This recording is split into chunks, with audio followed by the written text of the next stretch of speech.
Good evening, everyone, and welcome to the Boise City Planning and Zoning Commission public hearing. A few things to start out with for tonight's proceedings. Everyone from the public entering the hearing virtually has been automatically muted and cannot speak. As the item you're interested in comes up for discussion, you will be called upon and unmuted. There's a chat function in Zoom. This is not part of the record and should only be used if technical difficulties arise. Our procedures for public hearing begins with a presentation from the planning team. Then we'll go to the applicant and then the representative of the Registered Neighborhood Association, followed by questions from the commission. After that, we proceed to public testimony, starting with those who are in person, then who signed up on the sign-up sheet in advance, then anyone else who raises their hand virtually. If you are attending through your telephone, you can type in *9 to raise your hand. Each member of the public is allowed up to 3 minutes for testimony. We are strict with this time as it is limited in code. Finally, the applicant is allowed 5 minutes for rebuttal, after which the hearing will be closed and the commission will deliberate and render a decision. Mr. Chair, you have the floor. Thank you, Crystal. Good evening. We are citizen volunteers appointed by the mayor and approved by the city council. We make final decisions on conditional use permits, variances and appeals, and recommendations to the city council on subdivisions, rezones, annexations, and code or comprehensive plan amendments. Any decision made tonight may be appealed to the city council, provided that the appeal is filed within 10 days of this hearing. In order to file an appeal, you must have given written or oral testimony at tonight's meeting. So that's why it's important to give your name and address when you testify tonight. We utilize a consent agenda. This means that if the applicant agrees with the staff report, and if there is no public opposition, the item will be placed on the consent agenda. All items that are placed on the consent agenda are approved with one motion without further public testimony. For items not on the consent agenda, we will hold a full public hearing in the order just detailed a few minutes ago with the staff, applicant, neighborhood association, and then public testimony. Thank you all for attending tonight. Will the clerk please call the roll? Stead. Here. Schaefer. Here. Squires. Blanchard. Here. Moore. Here. Gillespie. Binbrock. Here. Stanley. Here. Mooney. 6 present, 3 absent. Okay, thank you. All right. We have a relatively short agenda this evening. We do have a couple of items eligible for the consent agenda, so we'll start with those items. To start that off, without objection, I'll place the minutes from our January 9th commission work session meeting minutes, and then also our commission meeting on January 9th. I'll place both of those meeting minutes on the consent agenda. And then moving on to new business tonight, the first item eligible for consent is item number 2. This is CUP 22-67. Studio H Architects. The project address is 8030 West Emerald Street. This is a conditional use permit application for personal services over 1,000 square feet on 0.94 acres in an LOD zone. And is the applicant present tonight? Let the record show the applicants are present here in chambers. And are you in agreement with the terms and conditions of the staff report? Let the record show that the applicant is in agreement with the staff report. And is there anyone in attendance tonight hoping to testify in opposition to this item? Okay, we'll go ahead. It looks like there isn't. So we'll go ahead and place item number 2 on the consent agenda. And up next for possible consent is item number 5. This is CAR 22-33 Morgan Stonehill LLC. Address is 703 South Americana Boulevard. This is a rezone of approximately 3.09 acres from a C2 zone to a C3 zone. Sorry, let me back up. This is a rezone of approximately 3.09 acres from C2 and C3 zones to a C5 DD zone with the development agreement. And is the applicant present tonight? Okay. Let the record show the applicant is present here in chambers. And are you in agreement with the terms and conditions of the staff report? Let the record show that the applicant is in agreement with the staff report. And is there anyone in attendance tonight hoping to testify? Is there anyone in attendance tonight hoping to testify in opposition to this item? Okay, very good. We'll go ahead and place item number 5 on the consent agenda. And with that, at this point, I will entertain a motion regarding the consent agenda. Mr. Chairman, Commissioner Danley. make a motion that we approve the consent agenda inclusive of meeting minutes from January 9th from our last work session. Also from January 9th, the commission meeting minutes. Item number 2, CUP 22-67, a conditional use permit application at 8030 West Emerald Street. And item number 5, CAR 22-33, a rezone application located at 703 South Americana Boulevard with their respective terms and conditions in each of their staff reports. Second. Okay, thank you very much. I have a motion to approve the consent agenda. Motion by Commissioner Danley, second by Commissioner Stead. Any further discussion? Okay, very good. Will the clerk please call the roll? Stead. Aye. Schaefer. Aye. Blanchard. Aye. Moore. Aye. Finbrock. Aye. Danley. Aye. All in favor. Motion carries. Okay, great. Thank you. All right, we'll go ahead then now and return back to the top of our agenda of new business. Back to item number 1. This is SOS 22-26. The applicant is Casey Parker. The address is 4870 North Pharaoh Street. This is a waiver request to the subdivision ordinance requirement to construct curb, gutter, and sidewalk as part of a minor land division on 0.9 acres in an R1C zone. First, we're going to hear from staff, Mr. Matt Dennis. Good evening, Mr. Chair, members of the commission.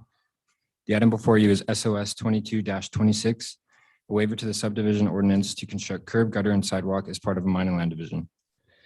The subject property is located at 4870 North Pharaoh Street within an R1C zone. McMillan Road is located approximately 200 feet south of the subject property with a bicycle lane and a bus stop which serves VRT. Currently, there is one single-family home on site with driveway access taken from Pharaoh Street to the west. The administratively approved minor land division created two additional lots to the east of the existing home, both of which will take access from Cranberry Court to the north, and included a standard condition to install curb, gutter, and sidewalk along the remaining unimproved street section along Pharaoh Street. There is existing curb, gutter, and sidewalk along the subject parcel's northern frontage on Cranberry Court, which was installed in 2019. The current waiver request is for the conditioned street improvements along the western frontage along Pharaoh Street. Barriers to installing the conditioned street improvements as cited by the applicant are summarized on your screen. The width of the right-of-way of Pharaoh Street is approximately 37 feet, of which the eastern 11 to 12 feet is unimproved gravel. There are 2 power poles on the near the northwestern and southwestern corners of the property, located approximately 6 feet from Pharaoh Street's paved surface. Agency comments received from ACHG condition that the applicant shall construct Pharaoh Street as half of a 33-foot street section, and that such street section shall include curb, gutter, and a minimum 5-foot wide concrete sidewalk that may be placed at the back of the curb. According to the dimensions provided by ACHG, there is enough unimproved right-of-way between the existing street pavement and the power poles to construct curb, gutter, and attached sidewalk. Although there are 2 existing power poles along the western frontage of the property where the street improvements have been conditioned, this is not a unique hardship, as this is common throughout the city. The conditioned street improvements would not detrimentally impact development of the newly created parcels, nor will it cause the existing home to encroach into its front setback. Attached sidewalk can be installed within the right-of-way without requiring a pedestrian access easement. The granting of this waiver would result in a missed opportunity for connection in a neighborhood that has a generally well-established pedestrian network. Doing so would contradict multiple goals stated within the comprehensive plan, which encourage the creation of pedestrian connections from arterial streets containing bicycle lanes and bus routes to surrounding neighborhoods and reinforcing those established streetscape characteristics through the use of sidewalk installation as part of infill and redevelopment projects. The installment of street improvements establishes and strengthens a network of alternative transportation options for residents of the neighborhood. In conclusion, the planning team recommends denial of the waiver. And I will stand for questions. Okay, thank you, Matt. Before we get to questions, we'll next hear from the applicant. Yeah, please come on up.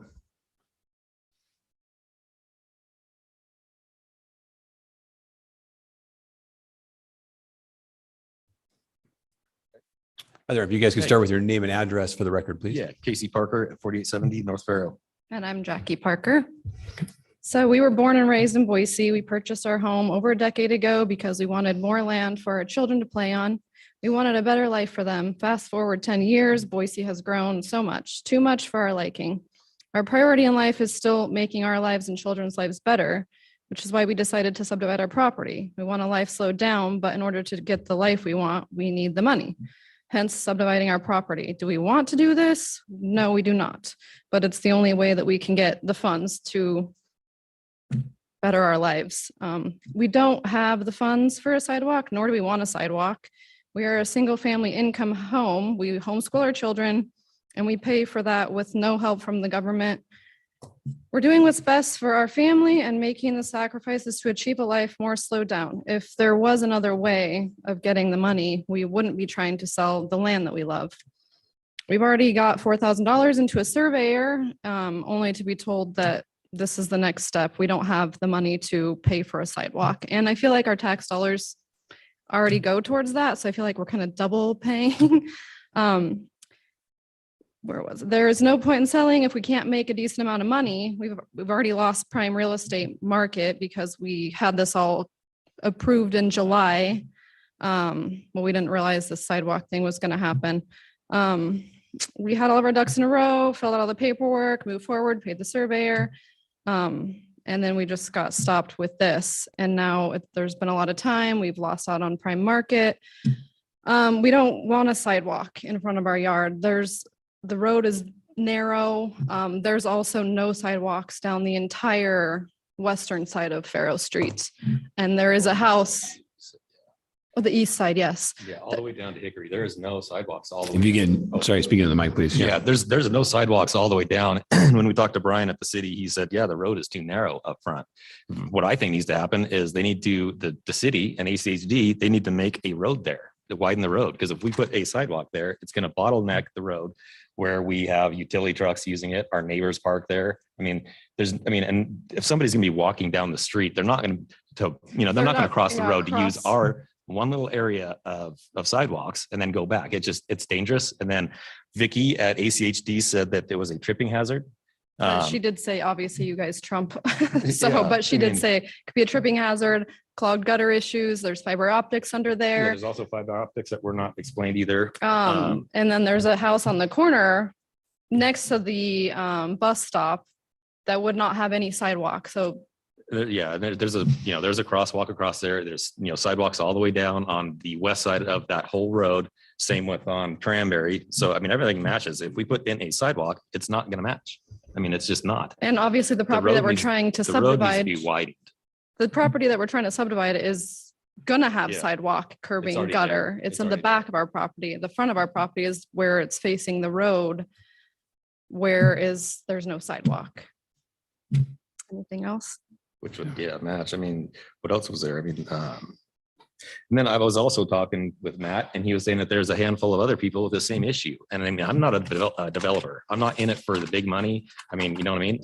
I'm selling my property and I've got to pay 26 for capital gains. And then I got to pay 6% for a realtor. And then, who knows how much for sidewalk, 15 grand or whatever that could go into my roof or my family.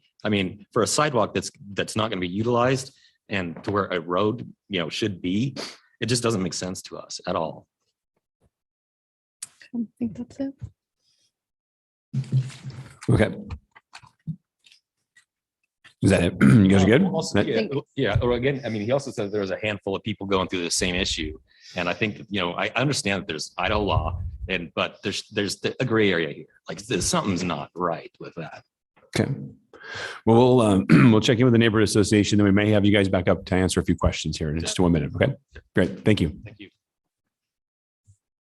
Okay, well, first we'll check in to see if we do have someone from the West Valley Neighborhood Association present to testify. Okay. Doesn't look like it. So we'll go ahead and then open this up for questions by the commission to either staff or the applicant.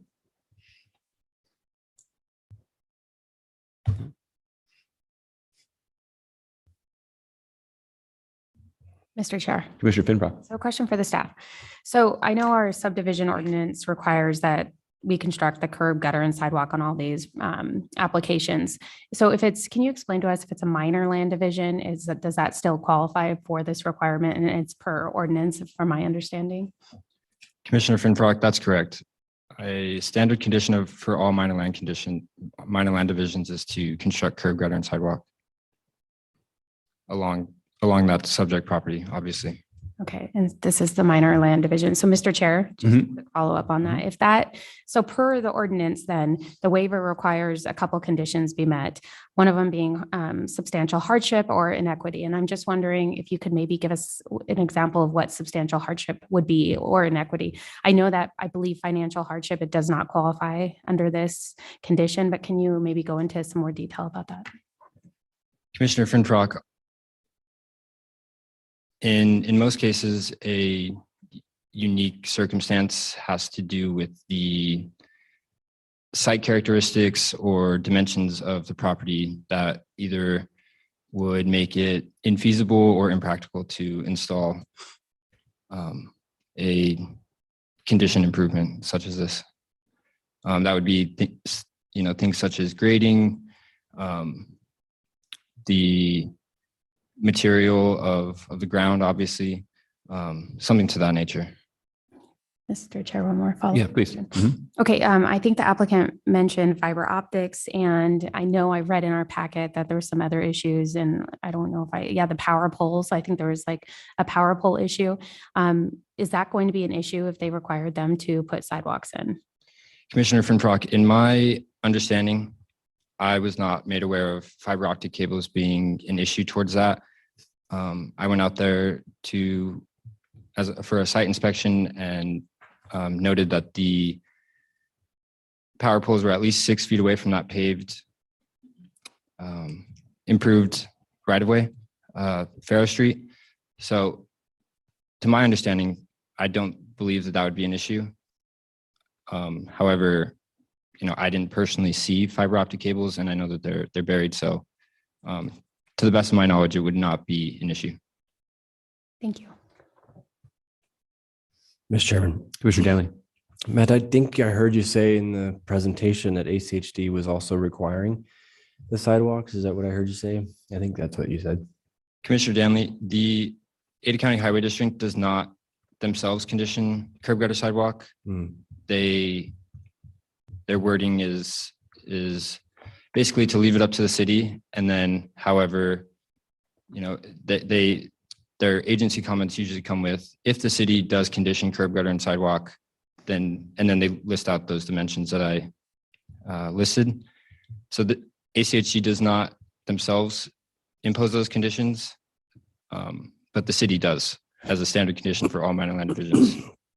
But their requirement is to build half of the street, and a complete street is with sidewalks. That's their own policy, complete street policy, which they have adopted. Commissioner Danley, that's correct. Quick question as well. Cranberry Court has curb gutter sidewalk.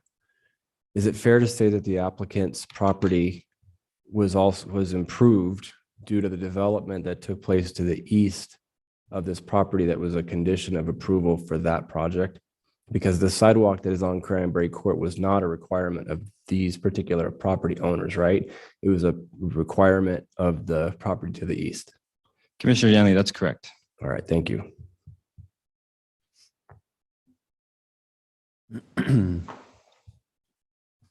Good. Okay. Any other questions? Okay, very good. We'll go ahead then and open this up for any public testimony. If there's anybody here who'd like to testify on this item, the podium is free here, or if you're online and would like to testify on this item, please go ahead and raise your hand.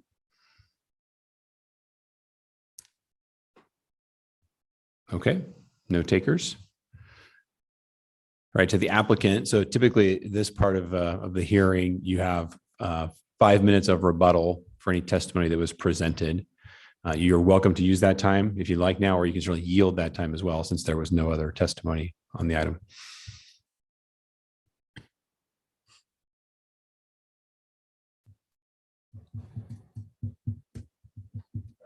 Okay, so please let the record show that the applicant has yielded their time for rebuttal. Okay, with that, we'll go ahead and bring this item back before the commission to render a decision. Again, this is SOS 22-26. Mr. Chair, Commissioner Finfrock. I just thought maybe we could open it up for public comment really, or at least, excuse me, not public comment, don't want to go there, for just maybe a conversation with the commissioners. A little bit of discussion, okay. Because Commissioner Danley, I'm not really sure where you were going with your comment. So just so that we could open it up, like, I feel like I've looked at the criteria for the waiver and I don't know if it's met here. I understand the frustration, but I mean, we have pretty strict conditions and I don't know if they've been met. And as frustrating as it is, every single time we see an application in front of us that involves the sidewalks, we make everybody put in sidewalks. And I think that, the predictable pattern and all the other reasons, I think that we probably have to push forward with that here as well. But I just wanted to get everybody else's take on it because, to make sure we're all on the same page. Mm-hmm. Yeah. Commissioner, I think Commissioner Danley, she was kind of looking at you there. Question. Any thoughts? For the last year and a half, you all have been hearing me request for a fee in lieu of policy that I wish that our city would have taken up and adopted, like the city of Lewiston has done and other cities in Idaho, but we have not done that. That fee in lieu policy allows for situations like this that would allow and permit a waiver, but the cost potentially, depends, or a portion of to go toward a different need. We don't have that policy. I wish that we did. In my opinion, no, I don't believe that a hardship has been proven. And I know that that's a difficult pill to swallow for the applicants. I can't imagine their frustration. But in this particular instance, they are not just a taxpayer, they are a developer.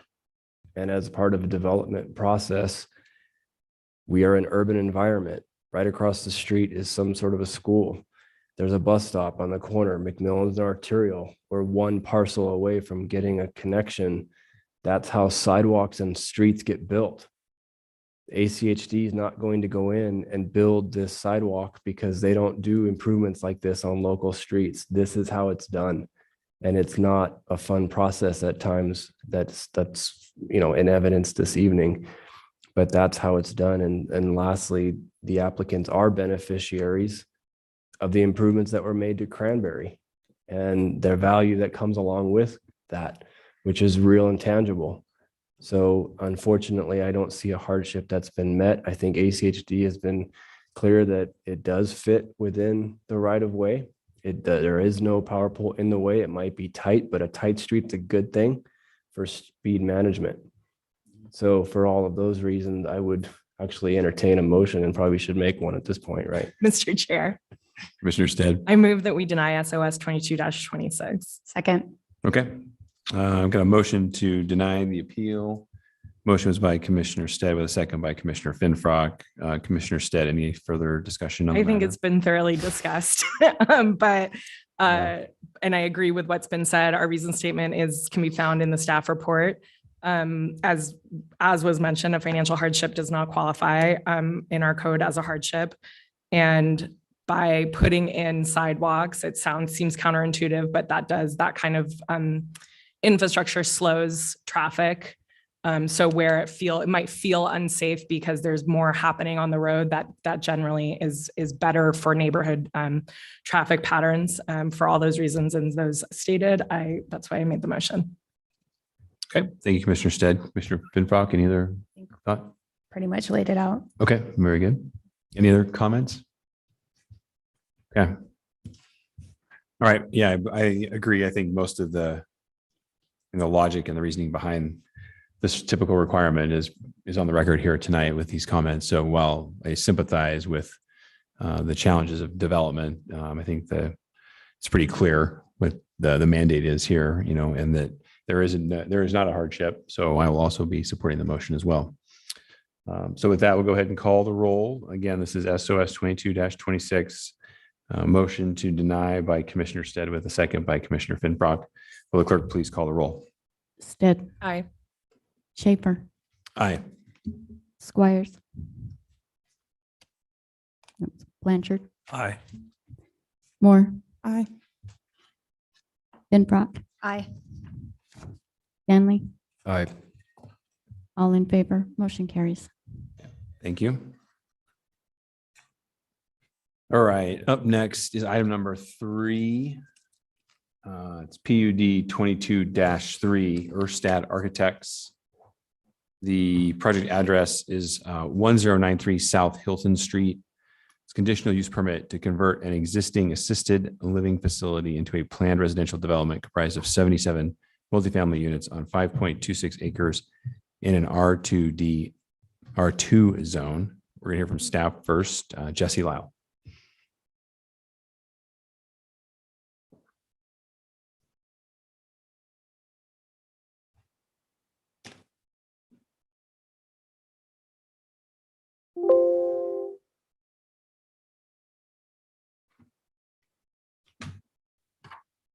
Mr. Chair, members of the commission, the item before you is PUD 22-3, an application for a planned residential development comprised of 77 multifamily units. The subject property is located on 5.26 acres at 1093 Hilton Street in an R2 zone and surrounded by a mixture of housing types with commercial uses to the south and the east.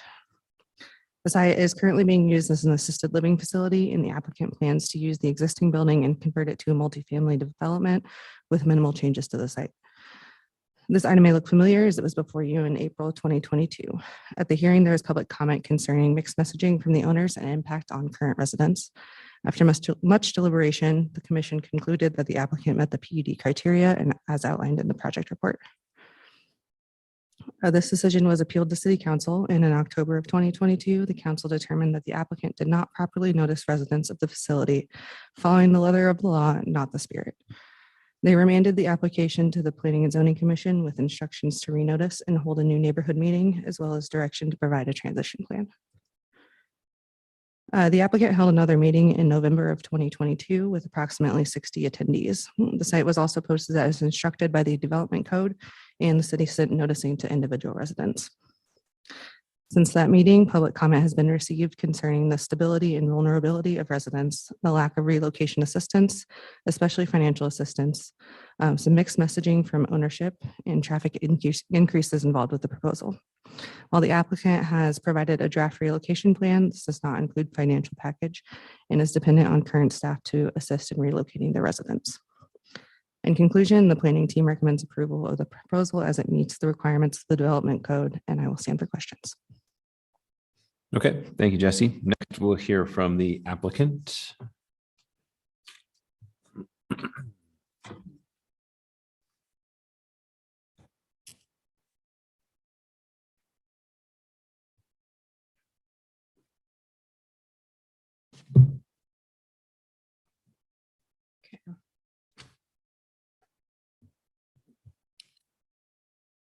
Am I pointing it the wrong way? Let's see.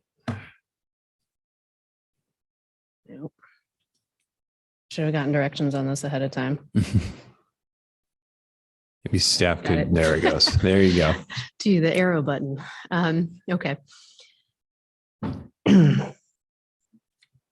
Mr. Chair, Commissioners, Amanda Schaus, Elam and Burke, 251 Front Street, Boise, Idaho, representing the owner and the applicant. We agree with the staff report and recommendation for approval with conditions and request approval of the CUP. This use meets the CUP criteria as previously determined by the commission, which criteria focuses on the land use effects within the neighborhood. As you know, the comp plan is a visionary document, not meant to for direct application, but at this point in this project, an apartment use at the site does meet several goals of the comp plan, which is outlined in more detail in the project report. Many have expressed concern with the transition for the residents in this process, and we have provided a transition plan, which is part of your packet. The plan addresses that if a transition occurs, the owner is committed to ample notice and owner resources for its residents. Now I'd like to introduce Michael Seaman, who will provide some insight as to why the owner is requesting this approval. Thank you. My name is Michael Seaman. I'm a vice president at Appley Capital Partners. We're the owners of Arbor Village, the senior housing community in question, and our business address is 3021 Citrus Circle, Suite 130. That's Walnut Creek, California. Thank you for the opportunity to be here today. I think I should start by apologizing. I think this process has caused a lot more of a frenzy than we had initially anticipated. There's been a lot of misinformation and rumors, which led to confusion. We could have done a better job communicating, and I'll take responsibility for that. But hopefully I can clear up some of that confusion today. There are two things I'd like to talk about today. The first are the economic conditions that led us to be here today seeking this CUP. And the second is I'd like to address some of the concerns regarding the transition if this CUP is approved. We've been the owner of senior housing communities for over 10 years. We take our responsibility to our residents to care and serve for them very seriously and try to go above and beyond to make that happen. We bought Arbor Village in early 2019. At the time, let's just call it what it was, under prior ownership, the community was a mess. So much so that Idaho Health and Welfare was finding the community daily for safety issues and had put them under numerous hold placements, which meant they can't admit any new residents because of concerns. We had big plans for the community. We rebuilt all of the programming, everything from the food to the care to the activities, and spent millions of dollars renovating the property. We saw a neglected property that needs to be fixed, and we did just that. We never thought we'd be here today having this discussion. Unfortunately, changes to the economy outside of our control, COVID, inflation, and changes to the labor market impacted the senior housing industry so much that it became nearly impossible to run a sustainable business. While COVID caused occupancy and revenue to decline, inflation and changes to labor drove our expenses up substantially. Whoops. Occupancy for the senior housing industry plummeted due to COVID and currently averages about 82%. Our community, Arbor Village, is 75% occupied. The red line on the chart you see tracks assisted living, which is what we do. With vacancy at roughly 20%, there is simply too much supply in the industry, and that is hurting everyone. While occupancy and revenue went down, our costs skyrocketed. Between 2020 and 2022, the cost to employ a similar staffing structure at Arbor Village increased by roughly $800,000. Other costs, food and supplies, also increased. So in aggregate, between 2020 and 2022, our total costs to operate have increased by over $1 million due to inflation and wage increases. Like all businesses, we hope that our income, which is our rent, is enough to pay our expenses, but that's not the case. Over the course of the pandemic, we lost over $1.5 million. In 2022 alone, we lost over $700,000. The rent our residents pay does not cover the costs to run our community. So in 2022, we essentially subsidized each one of our residents by $7,750. We paid money for our residents to live at our community. But it's not just us. The entire industry is struggling. In Boise specifically, two of our most direct competitors are in a similar position. They are 76 and 81% occupied, and both are operating at a monthly loss. Some owners have chose not to fund these shortfalls and have simply abruptly closed their doors. We've been funding the operational shortfalls to keep the community running, but unfortunately, we can only do that for so long. That is why we're here today asking for the approval of this CUP. Remember the high vacancy from a few slides ago? In changing our use to multifamily, we can help consolidate the industry, reduce the supply, and give our competitors a better chance to survive with higher occupancy rates. Now, with the conversion, I understand that there are some concerns, especially ensuring that there are places for our residents to go if our community were to close. To help alleviate those concerns, we've done a couple of things. First, we assembled a list of 21 other similar senior housing communities in the area, a list of 39 communities in the county that accept Medicaid residents, and a list of 14 referral agents that operate in the area. These lists include names and contact info and will be provided to our residents at the appropriate time. Now, I mentioned referral agents. So let me talk about how the senior housing business works a little bit. Senior housing is a very sales-driven business. Communities have dedicated marketers whose sole job is to get move-ins. Then there's also referral agents. They're not affiliated with any specific community. They have relationships with multiple communities and help guide seniors through the process to help them find the best home. They do that at no cost to seniors. Marketers and referral agents are highly incentivized to get move-ins. This is a very competitive business in which they aggressively court seniors using tactics such as house calls, sending gifts, and inviting seniors for free meals.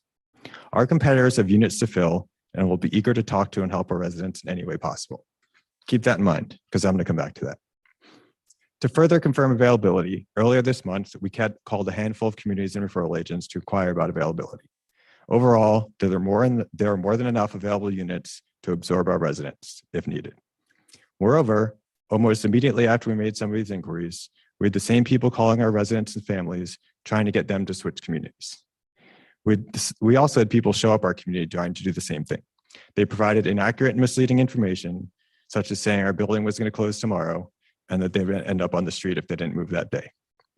While the fear mongering certainly wasn't appreciated, I don't say that to throw our competitors under the bus, but I do think it speaks to the urgency that our competitors have to fill units. Other communities are treading water just like us and are desperate to achieve a higher occupancy so their business can survive. To further demonstrate the availability, we also looked at some industry data. NIC Maps is a data service that tracks the senior housing industry. According to them, the submarket that includes Arbor Village contains 21 communities and roughly 2,100 rentable units. Within that, there are over 350 vacant units. Within just 2 nearby communities, there are almost 50 available units. Another concern that arose was if we convert, how do we provide for a smooth transition? First, we are licensed and regulated by the state and would comply with all of the regulations throughout the process. Second, we'll provide at least 4 months advance notice before any resident has to leave. And third, we've provided a comprehensive transition plan, which is based on a resident-centric process in which we will work with each resident and family to find the best new home for them. Thank you for your time. I hope you better understand why we are here today asking for the approval of this CUP. And I hope I've been able to address some of the concerns that have been raised. We agree with the staff recommendation to approve the CUP, and we ask for your approval as well. Just leave this. Yep, great. Thank you. Okay, next we'll check in to see if there's anyone from the Neighborhood Association present tonight.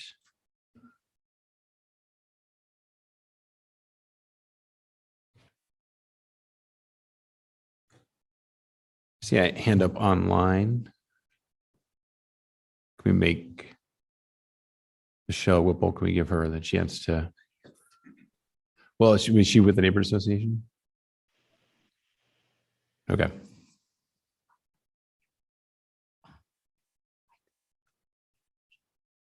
think we're good, staff. Okay, we're going to go ahead and move on then to questions of by the commission to either the staff or the applicant.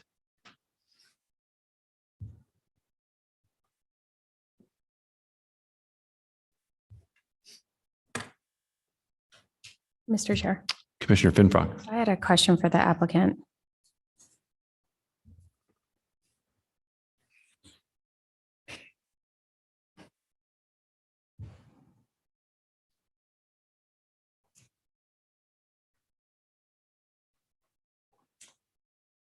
You cited to availability in your presentation, and I'm just wondering if that covers Medicaid as well, because I know some of these locations and some of these facilities are accepting Medicare and different types of insurance, but what about Medicaid itself?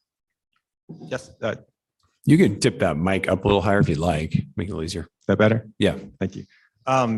Yes, it does. And so we called both Medicaid and non-Medicaid communities and found that there's ample availability in both.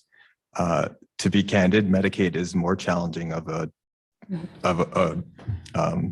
space to fill. And to give you a little bit of background on that, unfortunately, the reimbursement from Medicaid come nowhere close to covering what we need to pay our bills. And just as a quick example, it costs us roughly $4,000 per resident.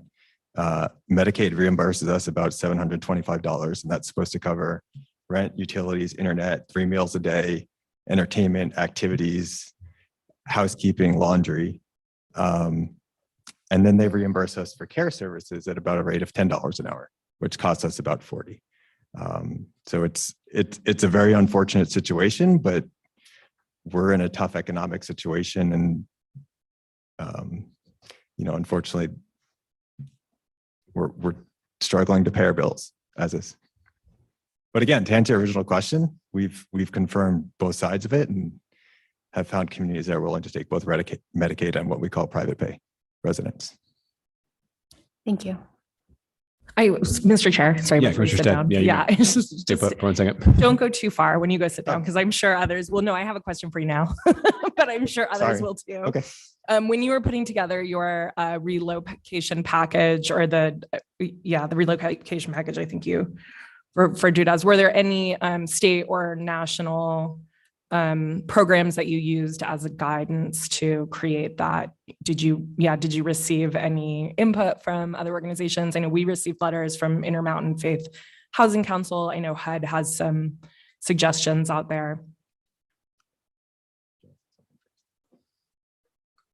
Mr. Chair, Commissioner, we used as a base best practices manual from the state of Michigan, which was designed for nursing home transition, and we adapted it to assisted living facilities. We were not able to find an example of a specific transition plan. So that's something that we worked on together and came up with ourselves. Thank you. Mr. Chair, Commissioner Moore.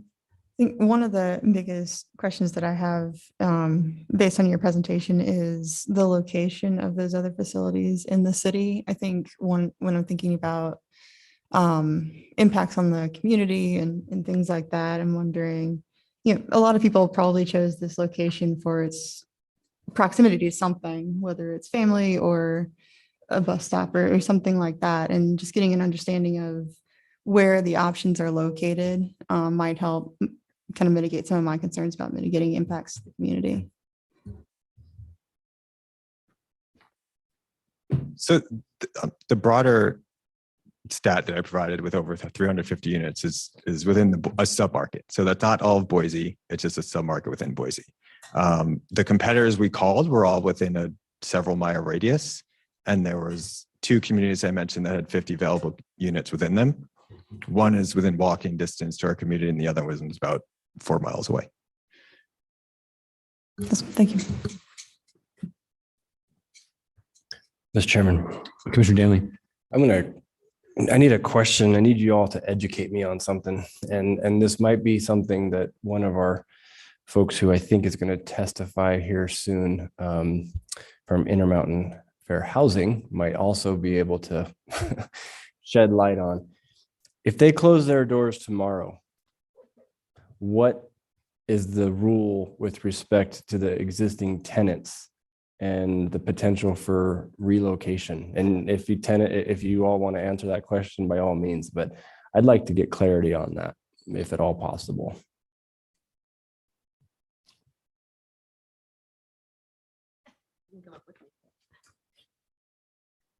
Mr. Chair, Commissioner Danley. As far as the transition requirements and transition plan, as Michael mentioned, the assisted living facilities are regulated through the state of Idaho. There's no requirement for a transition plan or timing. Our applicant has offered 4 months of notice.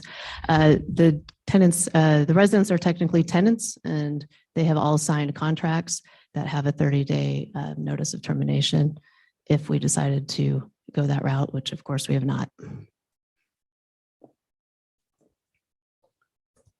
But I guess to staff, there's no other HUD requirements for relocation. It's a tenant landlord agreement like any other multifamily type of a situation. I'm just trying to make sure of that. Anybody that, if you happen to know that off the top of your head. Mr. Chair, Commissioner Danley, as far as I'm aware, there are no other HUD requirements. Thank you. Might have a little more from the applicant here. Mr. Chair, Commissioner Danley, just as a quick note of clarification, my understanding is that a tenant relocation package is typically when there's a federally funded project or there are federal dollars involved, which is not the case here. Okay. But Mr. Chair, Commissioner Stepp. This weekend, when I was looking into it, I can also say that there is, I think that's what maybe is being referenced, is that there's a Uniform Relocation Act that is a HUD law that, that does have guidelines, but it is only required for federal land. And to the applicant too, just for a point of clarification. So I think in the plan that's in our packet, I think you mentioned 60 days of notice. But now here, obviously tonight, you've mentioned 4 months of notice, which would be double that. So we have one number in writing and one number orally. We'll commit to the 4 months. So 4 months. Okay. So we have to amend the agreement here to 4 months. That's correct. Okay. Great. Thank you. Mr. Chair, sorry, I have Mr. Stepp. another question. So in your testimony, you said that you would work with the families to find the best home for them. Can you describe what that looks like? Are you hiring an agency to help with that? Is that just answering questions? Sure. So I think it's, maybe if I can take a step back, this happens a lot, right? So we have residents that move from one community to another because they have a friend, they have a boyfriend, they like the food better. So this is something that we're dealing with on a daily and weekly basis. But I think to my point about the marketers and referral agents, what often happens is that we have these people from these referral agencies, the marketers, who will show up and guide our residents through the process. They often don't want us to be involved. But we have people in our community who will help our residents as much or as little as they need it. So if they need help, a ride to a tour, we can provide that. If they need help calling other communities to see availability, we can provide that. We will be there to support our residents in every way possible. I just think it's going to be very specific because some residents will have a plan in their mind and want to do it themselves. Some will have another community that maybe they have a friend at they want to work with directly. And some will say, we need your help, hold my hand. And we'll do that. Great. Does that answer your question? Yeah, absolutely. I mean, I know that we have people standing behind you that might not have a friend in another facility. You know what I mean? So I'm just looking for that. If your staff has the capacity for that kind of assistance, that's great to hear. We do. So we have an administration staff, we have a marketing staff, we have a care staff, we have an activities staff, and all these people interact with our residents on a daily basis and care for our residents a lot. And we'll bend over backwards to make sure, us included, we'll bend over backwards to make sure that they have some place to go and are safe. Thank you. Mr. Chair. Commissioner Finbrock. Sorry, I had a question for the applicant. I'm sorry, I ran here. You keep jumping in. You're getting your steps know. tonight. That's exactly it. So in the tenant agreement, I believe there was a non-refundable deposit, and I'm asking this is probably going to come up in public comment because it was in our packets, our late correspondence package. But can you maybe comment? Basically there was some correspondence that I believe said that after you were aware that this facility was going to, the CUP was going to come in front of us and you were going to make the changes, that you were still collecting the non-refundable deposit. And I'm just wondering if you can touch on that or maybe discuss that. Sure. How much it cost, and maybe B, if that's the case, because we probably will receive some comment on it tonight. Sure. So if you're thinking of a typical apartment community, you typically provide a deposit that's refundable upon move out to cover damages. And in the senior housing industry, what is typical across just about every community is that you pay what's called a community fee, which covers your move in. And a lot of what that expense goes to is when you move in, an assessment has to be done by a nurse of the resident to look at their care needs, what needs to be done. A plan is put together to provide for their care, see what type of medication they need, set that up. And that fee is to cover that setup and those initial services. So that's typically charged to each and every resident upon move in. And that's not just for us, that's an industry standard. Mr. Chair, Please. can you tell us how much that was? Right now off my head, I'm not exactly sure, but they're usually $2,000 to $3,000. Okay. All right. Thank you.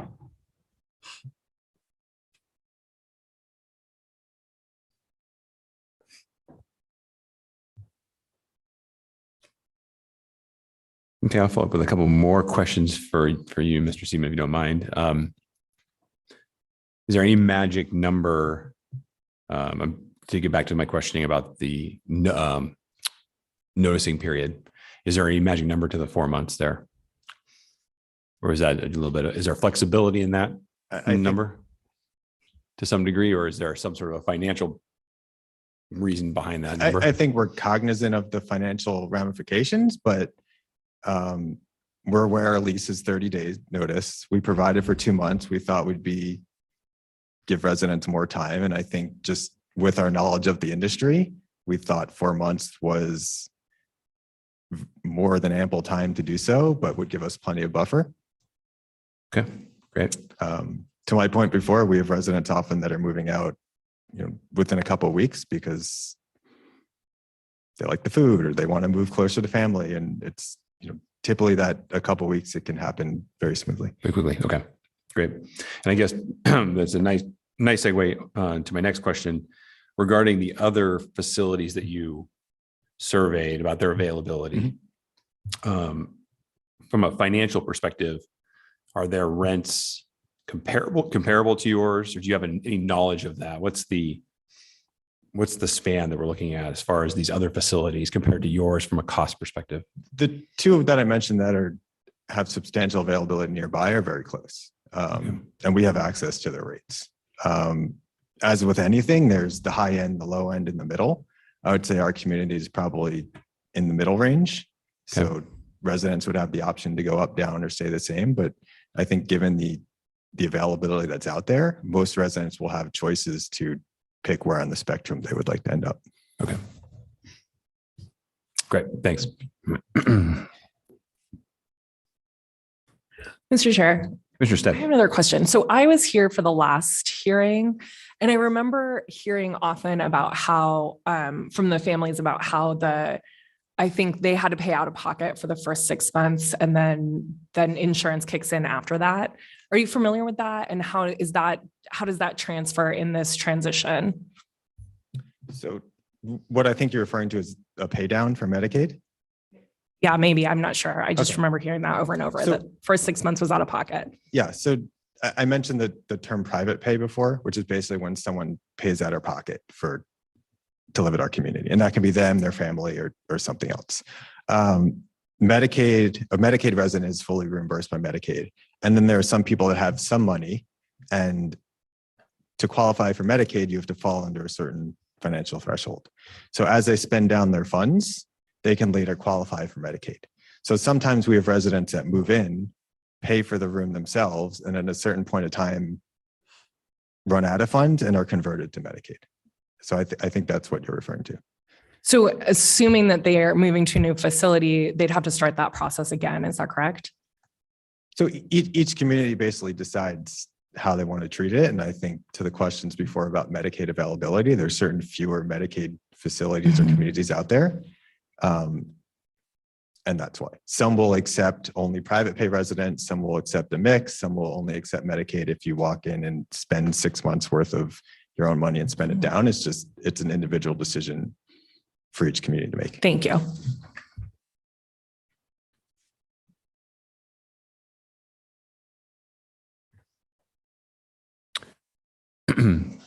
Steven, could you refresh our memory on your current vacancy rate and the number of residents you have right now at the facility? The current vacancy rate is 25%. So we're 75% occupied. You're 75% occupied. And what's the number of occupants then currently? Give me 1 second.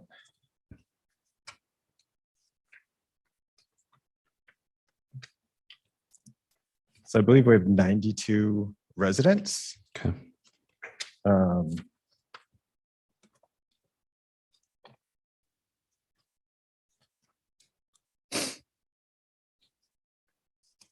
And many of those residents there's 2 to a room. That's why it's more than 75%, but I wrote it down somewhere. So if you can Gotcha. check and I'll find it.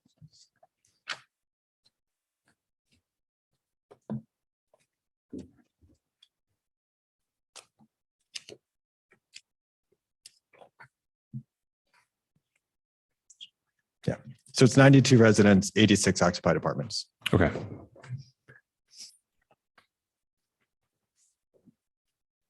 Oh, I'm sorry. I have one more for you. Oh. Sorry, I was writing my notes and didn't see you walk away.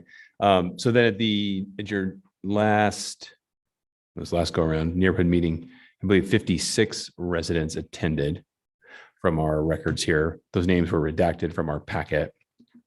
So that's about, that's a little over half of your current residents. Can you speak to why I would expect that number to be higher, to be quite frank? Do you have any sense as to why that number is not closer to your current number of residents? Sorry, can you rephrase that? I'm not sure I followed the Well, question. you had 56 residents attend your neighborhood meeting. Okay. But you have 92 residents total. So only about half of your residents attended that neighborhood meeting. Any idea why you didn't have more residents attending that meeting?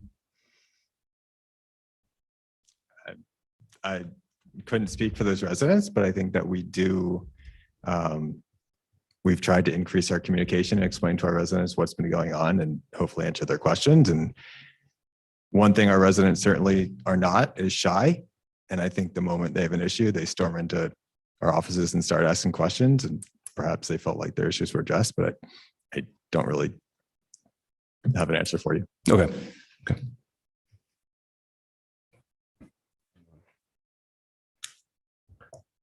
Mr. Chairman, Commissioner Daly. sorry, you might as well just stay up there. I'm looking through this agreement again, and maybe I'm missing it, but so I don't see any financial assistance to any of the applicants or any of the residents on their relocation. Is that correct? Currently, that's correct. Yes. Okay. If they are in your facility for upwards of the 4 months that your period that you're agreeing to, is the intent to continue to charge them their monthly fees until they relocate? Are you asking if the residents continue to live in our community, would we ask them? Yeah, pretty straightforward. I think that would be our intent if we're continuing to provide the same services. And Okay, food I'm and- just making Yeah. sure I have everything's black and white and clear in front of me. So just to make sure I'm right, so there is no financial assistance in the relocation. They would have to come up. I don't know the industry very well, but I believe, I'm gonna guess it's similar, like you mentioned, there's a fee. Most facilities charge up front for, what did you call it? The The assessment, community fee. the community fee. So they're gonna have to come up with that. Is that accurate? If So I I think it depends on the new community. And what I'll say is that we've been on the other side of the shoe where we've seen communities close and we've tried to help their residents. And we've waived community fees. We've paid for moves. So it's subjective, is it? It's very subjective, Okay, but I think the need of our other communities to fill up is going to make them bend over backwards to assist our residents. that's fair. And I appreciate your candor. I'm just making sure I have a clear yeah. understanding.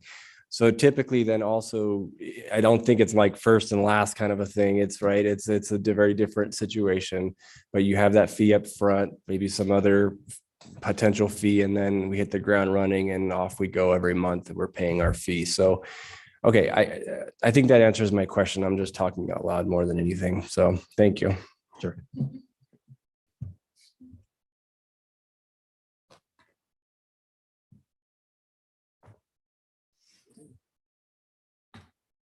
Mr. Chair, Commissioner Moore. I have a question for staff. So one big thread in our packet was about the density aspect. Going from 115 units to 77 units is reducing density. But it sounds like from what I was reading in the staff report, the city looks at that sort of density differently. Is that correct? Or I guess, can you help clarify kind of how that density is looked at compared to apartments? Yeah, Mr. Chair, Commissioner Moore. So for density with just a normal multifamily unit or development, that would be by unit count. For an assisted living facility or something of that nature, we don't look at the unit count, and that was decided in the CUP when it was originally approved. Mr. Chair. Yeah, please. And so if you're going through a new project, a new assisted living project or senior care project or something, through that CUP application, trying to figure out what's the most density I can add in how many rooms can I have in this particular facility? How would we go about that? Would that just be based on some dimensions, or what is that? How do you figure out that density, I guess? Mr. Chair, Commissioner Moore, I don't know off the top of my head how that particular one was done because it was a CUP, I believe, from 2008. So there's some calculations were done a while ago. But I can tell you that when we look at multifamily, you look at units and they can have multiple bedrooms as well. So that's how the density is calculated for multifamily. In this instance, for this assisted care facility, I'm not sure what the rate was. I can probably clarify that real fast. So for, I guess, in a hypothetical, in general standpoint for assisted care facilities, how does the city typically calculate density for, or number of rooms for that, or limit number of rooms? Mr. Chair, Commissioner Moore, there's not a specific density count. It's done by square footage, I believe, of the facility. Gotcha. Okay. Mr. Chair, Commissioner Moore, Mhm. it is my understanding that we are at the maximum density permitted for this zone for this use. Okay, thank you.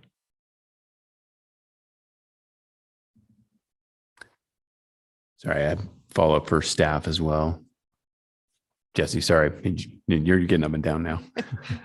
I just want to confirm for the record here for everybody tonight, getting back to my line of questioning to the applicant regarding the neighborhood meeting, staff feels that, the proper notices were sent out at this point for the second go around on this particular project, and that all the proper notifications are in place, schedule was adhered to, that sort of thing. Can you confirm all that? Mr. Chair, the rest of the commissioners.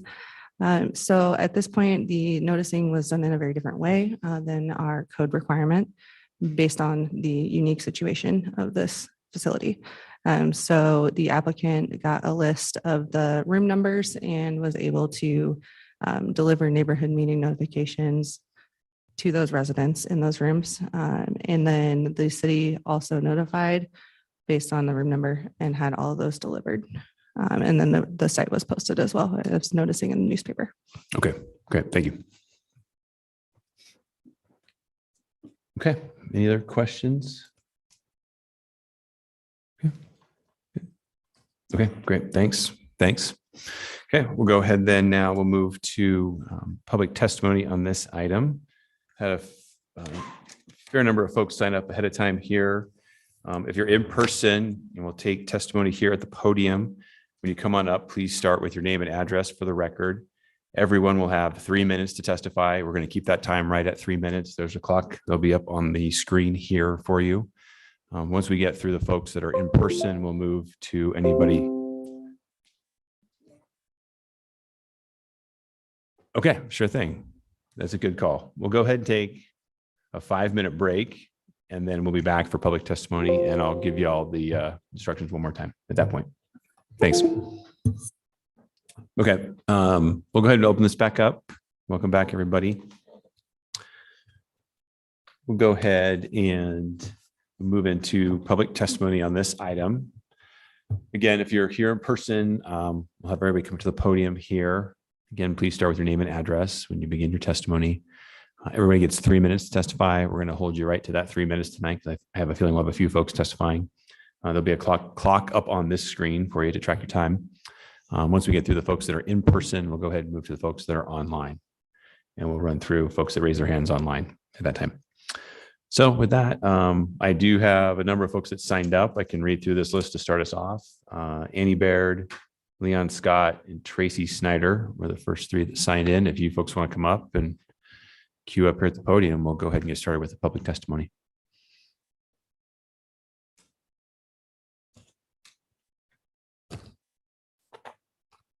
Mr. Chairman, members of the commission, I'm not Annie. She's over here, but she's having an episode. So if it's okay, I'll read her. She had a statement she wanted to read into the record. Yeah, please. That's fine. Does that work? Yeah. And you're representing Annie Baird then? This is her Yes, statement. and she's a resident at Arbor Village. Okay. It's number 256. Okay. My name is Annie Baird. I'm 75 years old. And I have Parkinson's, breast cancer, and polio when I was 2 years old. Last June, I sat down to sign a lease for assisted living apartment at Arbor Village. Before I signed, I asked about a proposal to Boise Planning and Zoning It was a plan by owners of Arbor Village that was approved in April 15th, an April 5th meeting to convert the assisted living facility into apartments. Arbor Village staff assured me that DiNapoli was going to finish up the paperwork, but there was no plan to move forward with the conversion. As a result of this assurance, I moved into my apartment in the end of June. Imagine my distress in November when it became clear that DiNapoli was indeed moving forward with towards the conversion. Questions began to circle through the residents. How are computer challenged among us going to search for a new apartment? Most of us do not drive, don't even have a car. Now what? How are the physically challenged among us going to find the strength to go visit these new facilities? How are the Medicaid and limited income residents going to pay for their moving expenses, cleaning deposits, and other costs? And here is the elephant in the room. There are very few Medicaid rooms available in Boise and surrounding area. Will we become the newest Boise homeless category? We have no money. The people there have Parkinson's, diabetes, they've suffered strokes, limited eyesight due to glaucoma and other eye diseases. We have problems with our hearing. We were exposed to chemicals while fighting for our country. We are 80, 90, and even 100 years old. We paid our way to move into Arbor and love living here. It will cost us dearly to vacate our homes, not only in dollars and cents, but also in mental and physical health. In some cases, it could cost us our life. If we survive the pandemic, how are we going to survive this? Perhaps the group that created this problem should be asked to provide whatever money and assistance is required to solve this problem as a condition for approval of converting to single family housing. They need to have some fully funded, approved, viable transition plan to assist residents with moving. Thank you. Okay, thank you. Okay.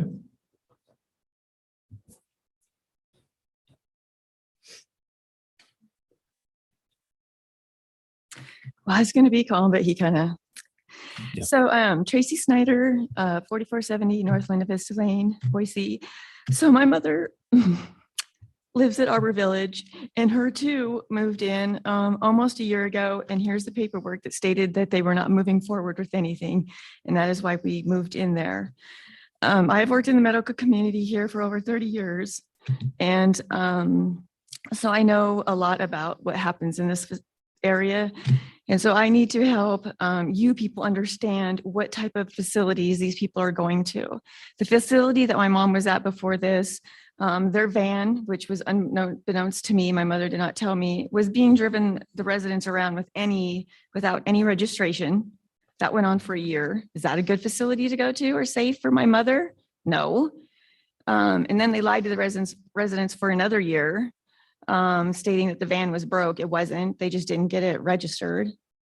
During COVID, also at that place, they had the staff go to Costco, cash and carry to go get food to make for the residents because they were going through cooks like crazy. That's not a good place to go to. Not to mention, you have two different things you're working here with: Medicaid, and you have the regular paying people. You can give them all the money you want to start out to move somewhere, $4,000, whatever someplace did. That's not going to take them very far. And if they live on a fixed income, they can't afford it after that $4,000. And until I have it in writing that it's not going to cost my mom to go to another facility and pay another $2,500, he doesn't know what other facilities are going to do. Nobody does, right? So also, one of the things is Medicaid. Those facilities, these people live in a nice little apartment. They have all their facilities. They have dogs, they have cats, they have all of their belongings. Most of the Medicaid places around here, you share a room, not an apartment. You're lucky to have a dresser and your clothes. And that's what some of the Medicaid places, some of the really nice ritzy places, that's what they do for their Medicaid patients. They share a room. How's my mom going to do that with her wheelchair? She's perfectly fine at Arborview. She takes care of herself. She takes her own showers, everything. You put her in one of those places, she gets to shower 3 times a week in a in a big shower that everybody else does. You have to take your turn. And I don't think that's appropriate. And you want to put just 77 families, what are you gonna do with 90 people? And are you truly gonna help them? You're gonna help them find a place? Right now, the van doesn't even take them to doctor's appointments. So how are you gonna take them to places? What are they gonna do with their animals?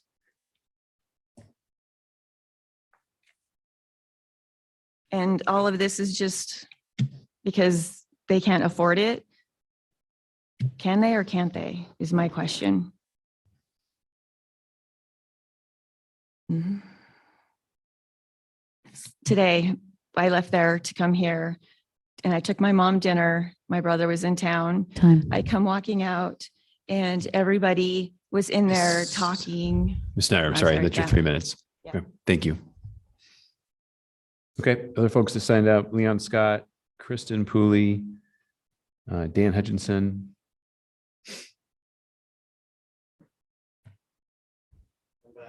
Okay. My name's Leon Scott, 2218 West State Street, Boise. And boy, Mike just really painted a rosy picture. I just took a few notes on this. And one thing I wanted to comment about, the neighborhood meeting that we had in November was packed. I don't know if everybody signed it up, but everybody was there. Some of them couldn't sign it. I mean, they can't talk, they can't see, they can't hear, but there are a lot of people there. I think a lot of, I hope there's a few of them watching from Arbor Village tonight, but they can't attend. They can't attend. And furthermore, they're scared. They're scared. I mean, they're intimidated. Some of the, I was at the mayor's coffee the other day, and a fellow came up to me after the event, and he said, my son worked there, and he asked about the continuation plan for the employees there, and he got fired. This is not unusual. It's just a little hard for me to understand how they can complain that the vacancy is 25% when they've got this situation going on. It's hard to sell. I'm sure it is. They probably have to lie, cheat, and sell at some point. But who's going to rent? You'd have to be really desperate, maybe for a month to month, to want to live there at this point, because it's just, they've done it to themselves. I'm really intrigued by this transition plan that they got from Michigan. I mean, it's really short on specifics. I did hear tonight that it's going to be 4 months, possibly. But that was a really in-depth plan. And I just really question whether a staff on site, the staff that they have, can do something like that. It's just, that's fiction.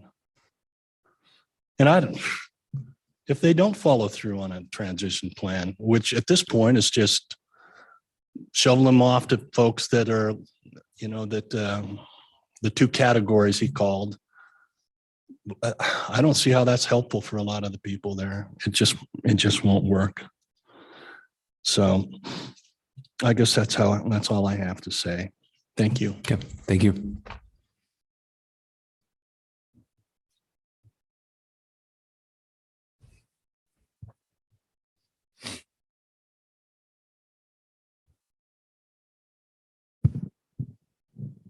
Can you hear me? I need to step a little closer to the mic. Okay, does this work? Yep. Okay, my name is Kristen Pooley and I live at 1521 East Griffin Street. I actually live in Meridian, but I work in Boise and I do work with this population. So I'm just here to kind of raise some concerns. I feel like there's been an overestimation of available options for Medicaid patients or residents. Assisted living facilities, from the people that I work with, a lot of times I have been told assisted living facilities will require 1 to 2 years of private pay. And that can range from anywhere from $4,000 to $6,000 a month, depending on the options. So we're looking at $50,000, $100,000, and then they might be able to stay in place after all of their money has run out, if the facility is allowing them because they have an available Medicaid allotment. So I really feel like there's an overestimation of his statement of a facility requiring 6 months of private pay. And I definitely feel like there's an overestimation of available bed options. I'm very concerned that there's no like in writing requirements that they will have to find their residents on Medicaid a place. That is a huge concern. Again, no financing. I think that everybody here really spoke to what the residents themselves will go through, but I just want to talk about the broader picture of that. I think that there's an overestimation of what is actually available, and hoping for the goodwill of other communities to accept it is, I think that's a little dicey. I think that the only option here is to either decline this or to require in writing that they have to find people a place that is comparable to what they're in. So, okay. Thank you for your time. Thank you.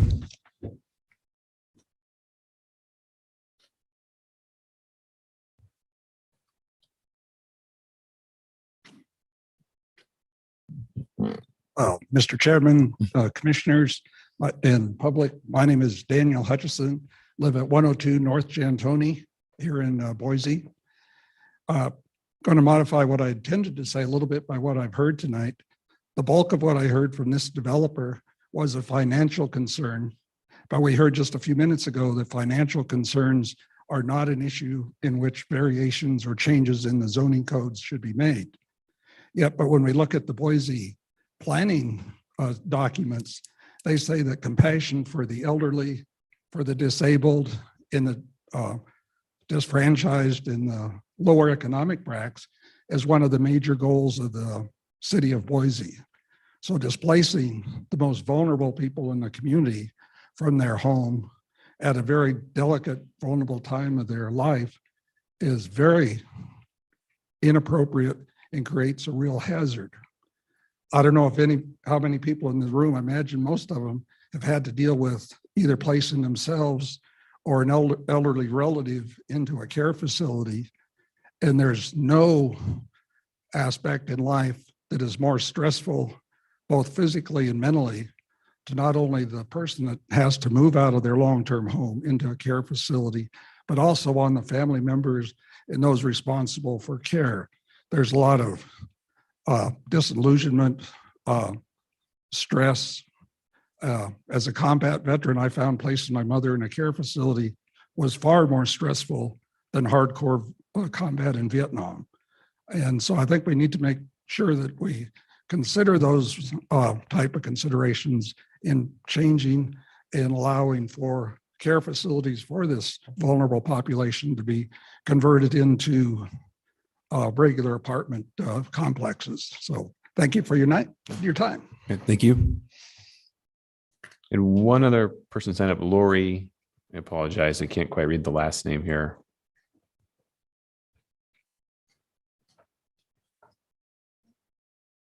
Lori DeCare, Intermountain Fair Housing Council. I have some slides. Can you give us your address too, please? 4696 West Overland Road. Great, thank you. Okay, I guess it's going to be a second. Yeah.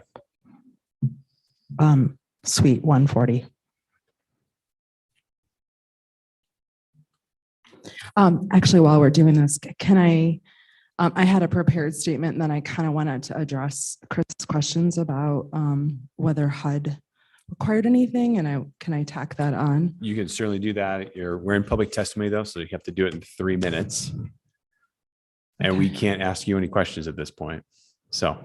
Okay. But it's a little unusual, but yes. So no. If you can get it within 3 minutes, it'd be a little cleaner. Okay. I don't think I can, but I will maybe In have fairness, to do some editing. Mhm. Okay.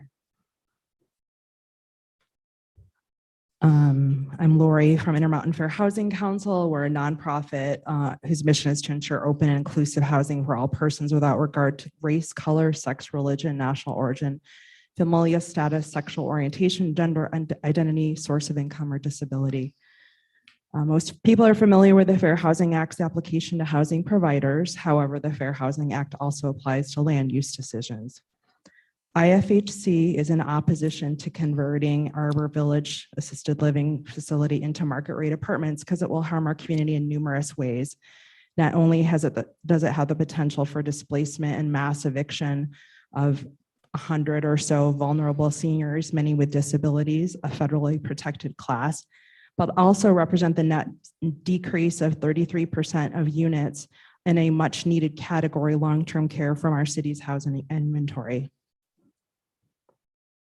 But the closure of this particular facility has even wider implications, as it would be taking place amid a rash of long-term care closures statewide and here in the Treasure Valley. The very same time that Idaho was among the fastest growing states in the nation, over 5 years statewide, there have been 47 facility closures, 917 beds, and in 2021, 9 facilities, 310 beds in the Treasure Valley. Dino Napoli Capital Partners, Arbor Village represents a troubling new national trend we're seeing of the buying up of senior care centers by large institutional investors, which President Biden even called out in his 2022 State of the Union address.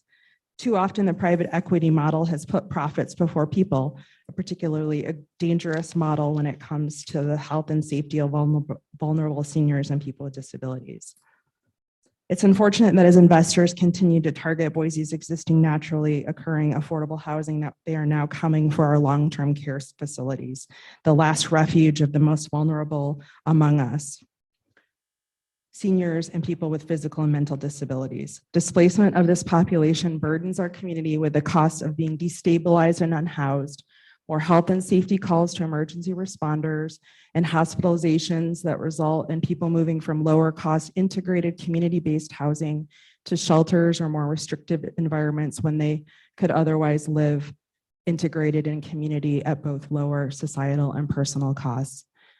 So I'm just going to transition. So you asked about what was required by HUD. The Medicaid requires a transition plan if people are moved from their care center. And then the affirmatively furthering fair housing actually is a mandate to undo a history of segregation in our country. And there's a new rule coming down from the Biden administration on that. And then the developer claims that the application increases the stock of housing or comp plan promises aimed at doing so, when in fact it decreases housing for folks with disabilities, arguably constitutes an act of discrimination itself. Thank you. Thank you. Okay, that's it for the folks that signed up ahead of time. Is there anyone else here in the room? Like, please come on up. The podium is free.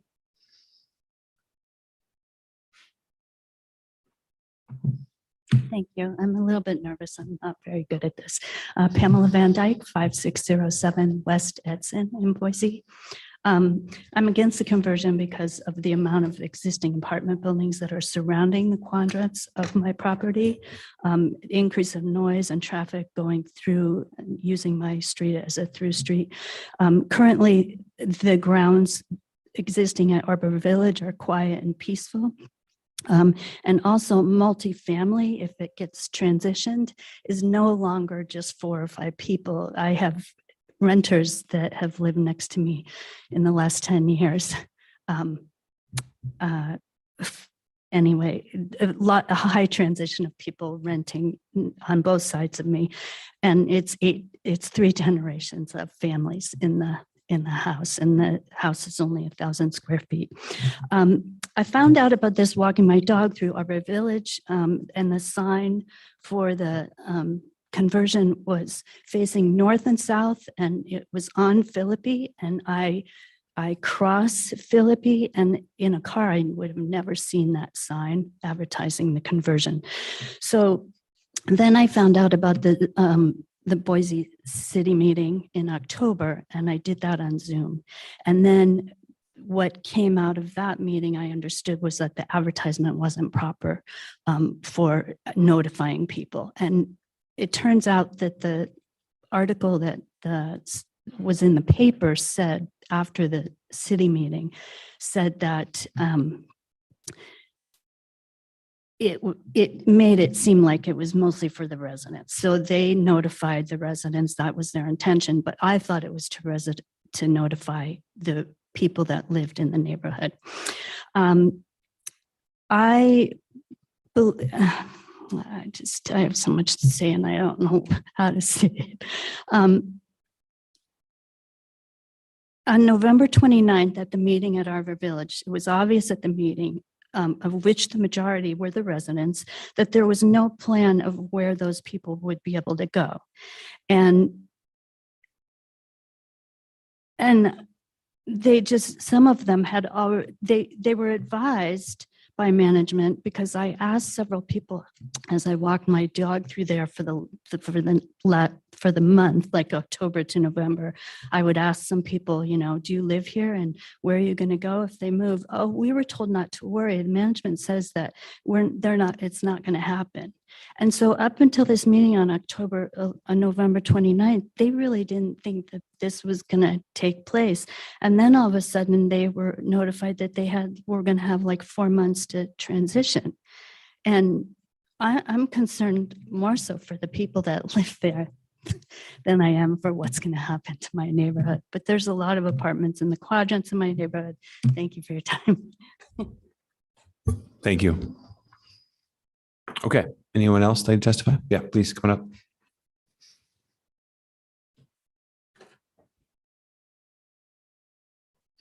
Hi, my name is Sarah Rosen. I'm at 1209 South Philippi Street. I'm a neighbor in the neighborhood where this proposal has been submitted. I do want to affirm that during the neighborhood meeting, there was standing room only. And I didn't see a sign-up sheet. I'm not sure if the residents did, but quite a few people were there. It was a very interactive meeting as well. I found it odd, though, at that meeting that the DiNapoli representative that was sent celebrated more residents joining the housing, as though they were not making those new residents aware that there was a proposed conversion. I do have questions for the applicant regarding if they are making that change aware to new residents that they're signing on, and if the deposit would be refunded for those new people moving in, even though that this has been ongoing for years, they're still signing new residents.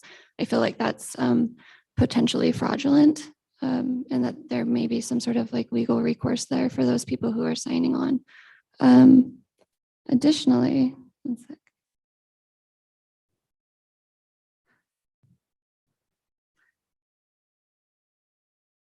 It doesn't seem like the DiNapoli's statement of care and empathy for these people is very like representative in their marketing material. On their website, it does state that like change of use is built into their plan. So I would take that, the statement of the applicant, with a grain of salt, considering that that's part of their marketing platform, that they consider a change of use a viable option.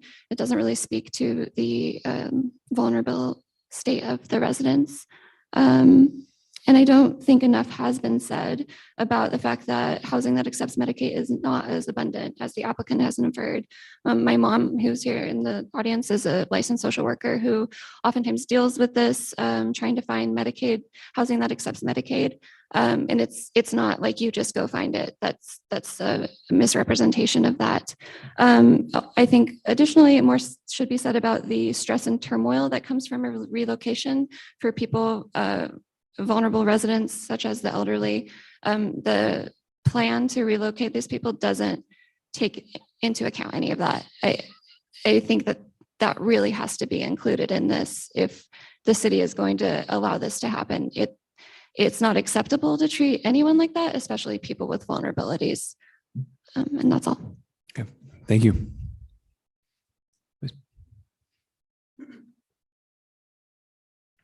There's Matt Greenman, 4470 North Linda Vista Lane. I kind of want to touch on one point I don't think has been fully articulated when somebody goes into assisted facility, to qualify Medicare, your self-pay for the first year, some facilities are 2 years. So at that point, all of their finances have been extinguished, whether they sell their residence that they're living in, sell their house, whatever belongings. Once they're at that point, they're eligible for Medicare. So all of these other facilities that have Medicare beds, the majority of them don't take new tenants until after that first year of the self-pay. And that's part of the reason why you don't see a lot of people moving very often, because they can't afford to start over on that year's worth of Medicaid, or excuse me, year's worth of self-pay before they're eligible for Medicaid again. And I don't think much of that's been touched here. It's, yeah, all these other facilities have Medicaid beds, but they won't take them unless they self-pay until they get there. Thank you. Thank you. Okay, anyone else here in person tonight? Okay, we'll go ahead then and we'll move to folks online. I think we have a few hands up there. Sorry.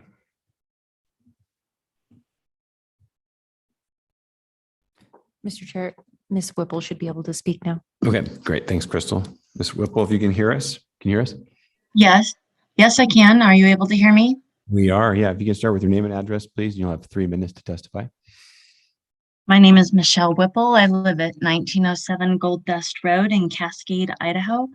My mother is a tenant of Arbor Village, and she was relocated there after her prior assisted living facility closed, giving her no notice, no assistance to move, no means to move her things. Luckily, a beautiful person from Arbor Village reached out to her, and my mom was able to move into a new forever home and met many wonderful people. These people are at their forever home, and this developer from California has no regard for their mental health, physical health, financial health, what their families are going through. They claim to be upside down. Well, that sounds like a management issue, and you need to rework your business and keep your obligations to these people who are relying upon you, don't have the means or the methods to pick up and go to another facility that doesn't exist. The Medicaid qualification process is extremely hard, as others have mentioned. I believe that this developer should feel very shameful, because these are Treasure Valley residents that they are willing to throw out and have no regard for them or their families. So I am extremely disappointed. I've worked in healthcare for 30 years, and this is not how you treat people. This is how you make money. And shame on you, Denopoly, California. I would like to see this be tabled and them hold up their responsibilities to their residents, that they have taken their money and said, this is your forever home. Then by all means, hold up your responsibility, Denopoly, do what you said you were going to do and follow through. That is it. Thank you. Next staff, we're going to Katie Fight. Hello, can you hear me? We can. Hello. Yeah, Katie Fight, 1006 North 5th Street, Boise. I think this is incredibly sad, and I'd like to support everything that the Intermountain Fair Housing Council Representative Laurie DeCare said. This seems to me like it would be a violation of the Fair Housing Act. And you've heard just from people that have relatives in this facility how heartrending this is, and that, you know, how I believe it would just be unconscionable for you to allow this company, Denopoly developer, whatever they are, to basically have these people turned out essentially to find new locations to live out the very last days of their lives. And I think it's particularly unconscionable that many of them may have pets and animals that are helping them get through their last days and deal with their illnesses, that they may become separated from them. So I ask you to deny what is in front of you tonight. Thank you.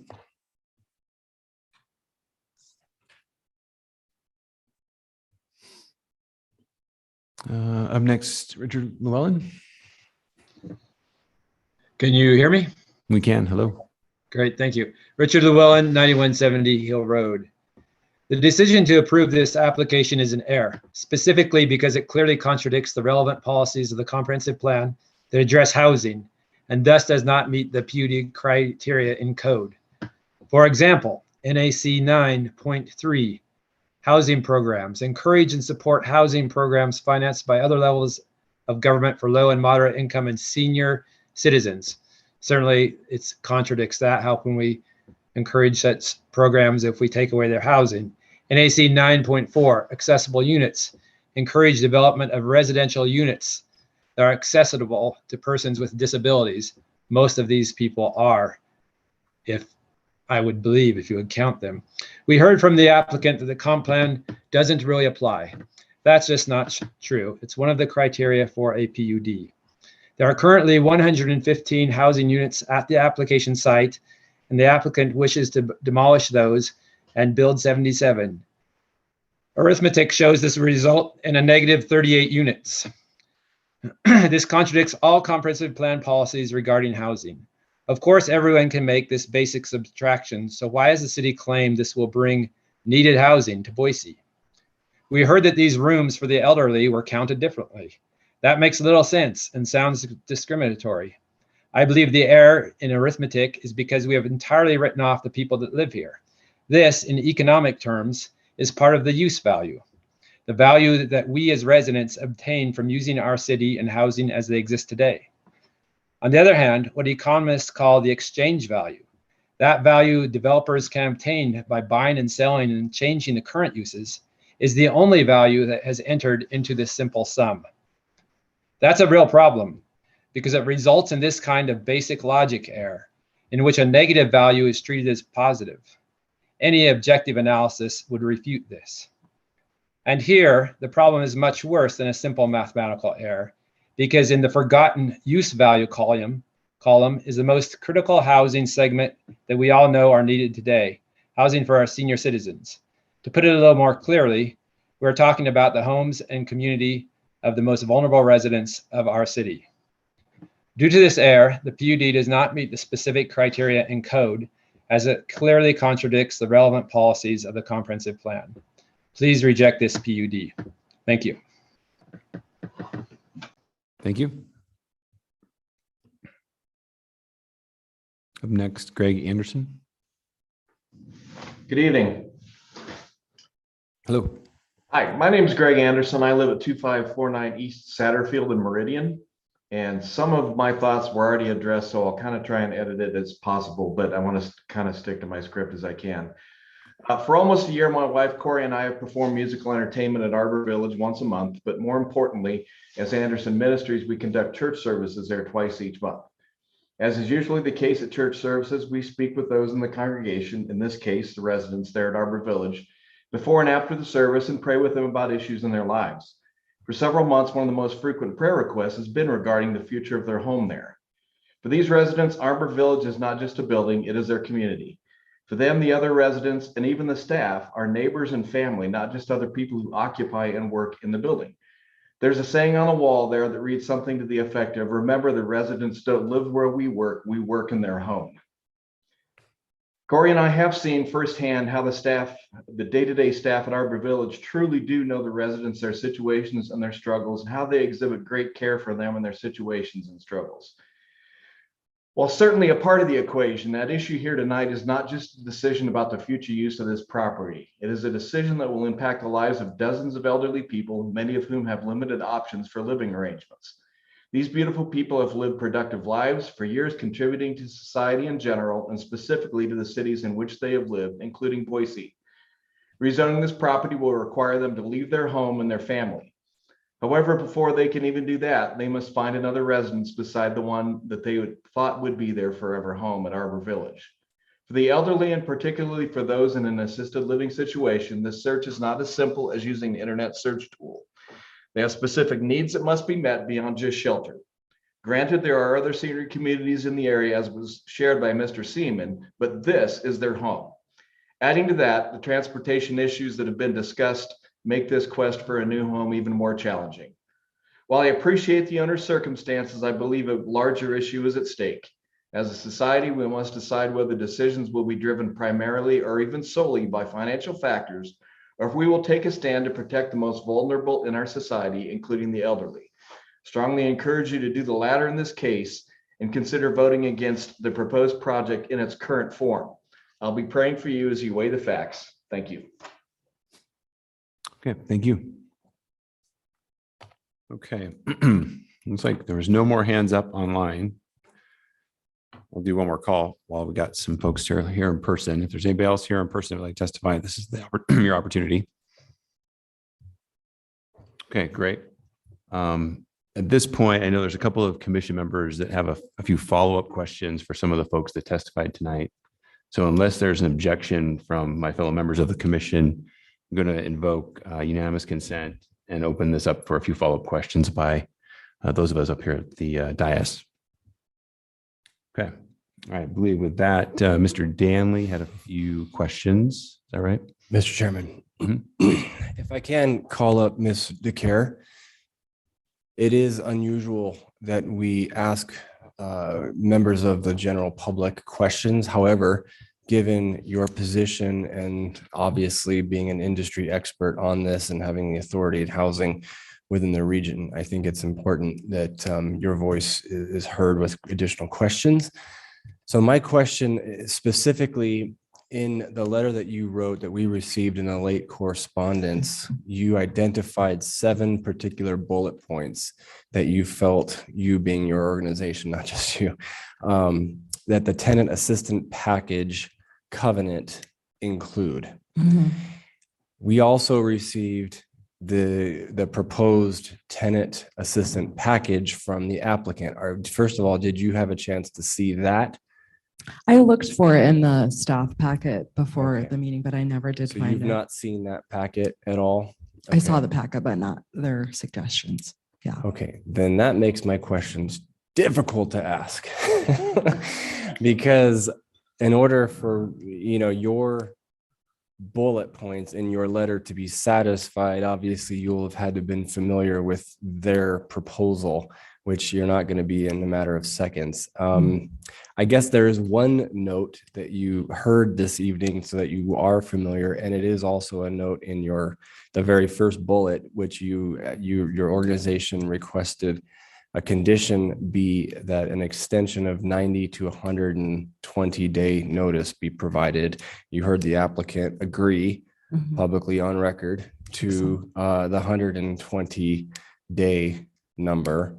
That satisfies at least that particular bullet, I'm assuming. Can you give me a little bit of insight as to where that number came from? Yeah, I just did some research about what was recommended, kind of my own best practice research, and that's the information that I came up with from. Okay. As a result. Mr. Chairman. So the second bullet, you note legal representation without fear of reprisal or retaliation. Can you expand on that a little bit? Are you asking the applicant to pay for legal services of the tenants? Is that what you're asking? I'm trying to make sure I understand that. I don't think so. I think in this instance that they can work with legal aid or IFHC or any organization without retaliation, which is prohibited under the Fair Housing Act. So threat of eviction or something like that. Okay.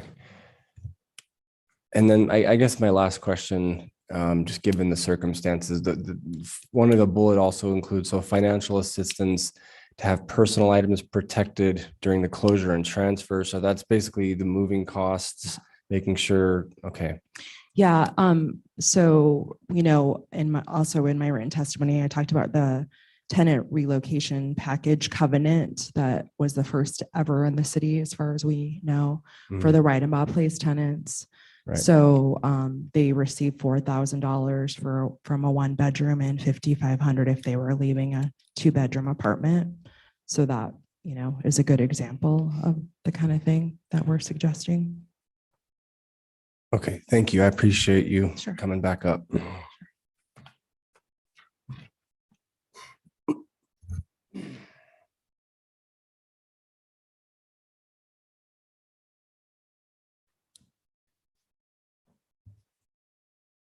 Okay. All right. Thank you all for your testimony tonight. We'll go ahead then and close the public hearing portion of this item and give the applicant their rebuttal time.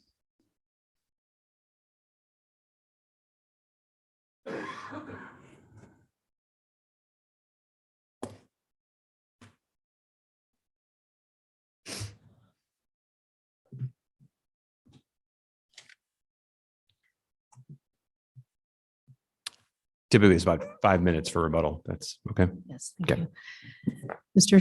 Chair, Commissioners, as you know, a CUP criteria focuses on the impacts to the remaining adjoining property in the neighborhood. There is a condition that it must be in compliance with the comprehensive plan. You've already found once before that it is in compliance with the comprehensive plan. And as you know, it is a guidance document, and it also supports an apartment use in this area as an adaptive reuse infill development near an activity center. There's been some discussion in the past and just tonight about the Ride and Bob Place apartments. I would like to address that. We did look up the precedent of that case. It's a different type of entitlement. It's a rezone with a development agreement.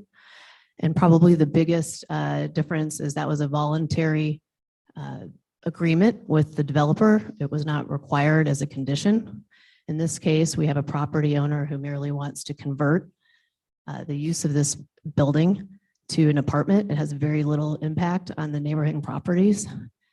And to require a financial covenant or condition would be disproportionate to what's being asked here and not appropriate for this type of matter.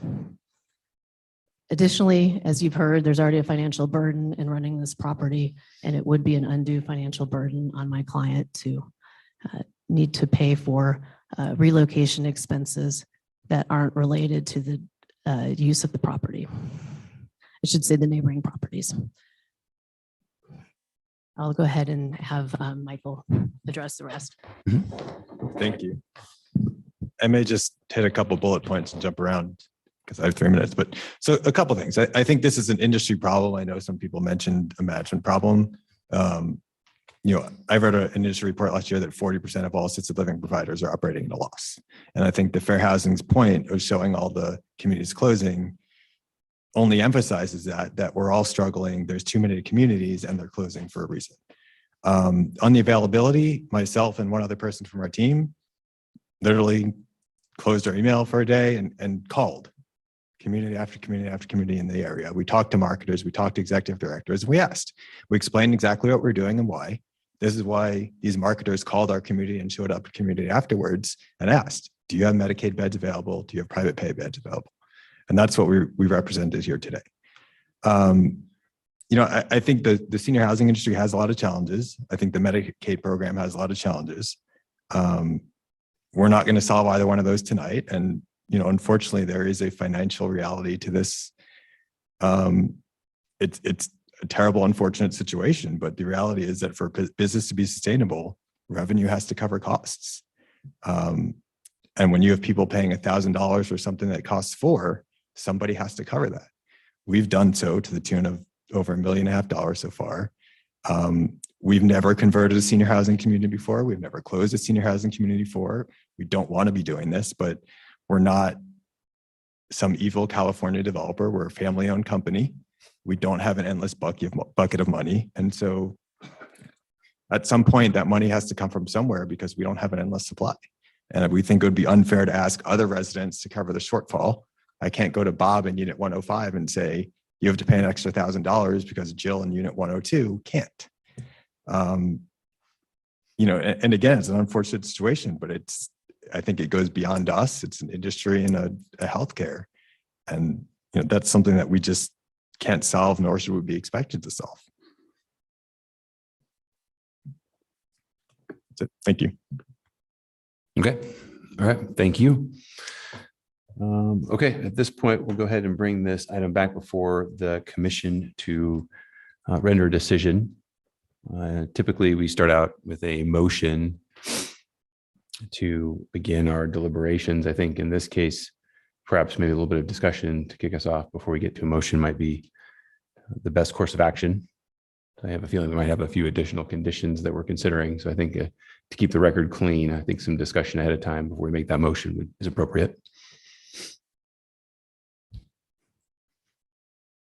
Mr. Chairman. Commissioner Danley. So by discussion, like the blown call in the Super Bowl last night, is that what we're talking about? No, come on. That was kind of funny. No, all right. And for discussion purposes, to me, I think maybe starting with the PUD element and then maybe looking at the potential of mitigation, it being the conditional use component. So in the staff report, and as we all are familiar, there are in fact the conditions that need to be met in order to satisfy a planned unit development application. The location is compatible to other uses in the general neighborhood. We're going from essentially residential to residential, and everything around it is residential. I don't think anybody has any disputes on that. The proposal will not place undue burden on transportation and other public facilities in the vicinity. I don't think we had any discussions on that as far as I can recall, really. The site is large enough to accommodate the proposed use. I don't think I heard anything about that was contentious. And then you get into the last few, the proposed use that complies with all conditions will not adversely affect other property of the vicinity. Well, again, residential. I don't think we heard much in the way of that. And then you get to the final one, really, which is the comprehensive plan. And from my vantage point, I think there's been some points made that have some accuracy with respect to how this might not fit with the comprehensive plan. But I also know that our staff has cited many things that demonstrate that it does comply with our comprehensive plan. This is the danger of having a 350-page comprehensive plan with lots of goals, right? So just to start discussion off anyway, just beginning, at least for the first 5 things with a PUD. Okay. Thank you, Mr. Danley. I'll sound off. I agree with your summary there as well. And I'm on the record with the previous application, and we heard this previously, that, you know, the land use component of this, I think there's not any question really that this is an appropriate use for that particular site. So I agree as well. That this is definitely more of the human side of things at this point and how we address that piece. Any other thoughts? Mr. Chair. Commissioner Finfrock? So I don't know how much weight we want to give this, but I do want to say the comprehensive plan, it does allow for like NAC 9.1. I think we had public comment on this tonight, but it encourages an adequate supply of safe sanitary housing at costs appropriate to the varied financial capabilities of city residents. And I know that the applicant, when they were up here discussing the comprehensive plan, that it's not, I mean, we maybe shouldn't give it too much weight, but at the same time, we are dealing with residents. This is a facility. I mean, so I don't think it's just a plain and simple CUP where we're out here deciding on just those elements. I think that there's more into it. And I think that we can consider the comprehensive plan, no matter how numerous it is, because it does address it. And we are dealing with people here. And so there is that little, I think there's an opportunity to address it, maybe with some conditions that would allow, you know, the residents to securely find relocation. And I think that's why we're here. So just putting that out there. Mm-hmm. Terrific. Great. Okay. Mr. Chair. Commissioner Moore? I think the only piece of item number 4 that's stuck with me is, and this is mainly dealing with the proposed, the wording is the proposed use, but an impact that I can see is, what if the proposed use displaces the previous use, and how do we mitigate that? I mean, that could actually impact other property of the vicinity. It impacts other facilities, and impacts parking in those facilities. It impacts the neighborhood in general too. It also impacts any amenities and things like that that the residents were using. So I think, while the exact wording is the proposed use, it is displacing a current use, and that does impact the property of the vicinity. And so part of that to me is figuring out how to mitigate that impact. And so kind of where I was getting at for the map of the other facilities is, how far does that population spread through the city, right?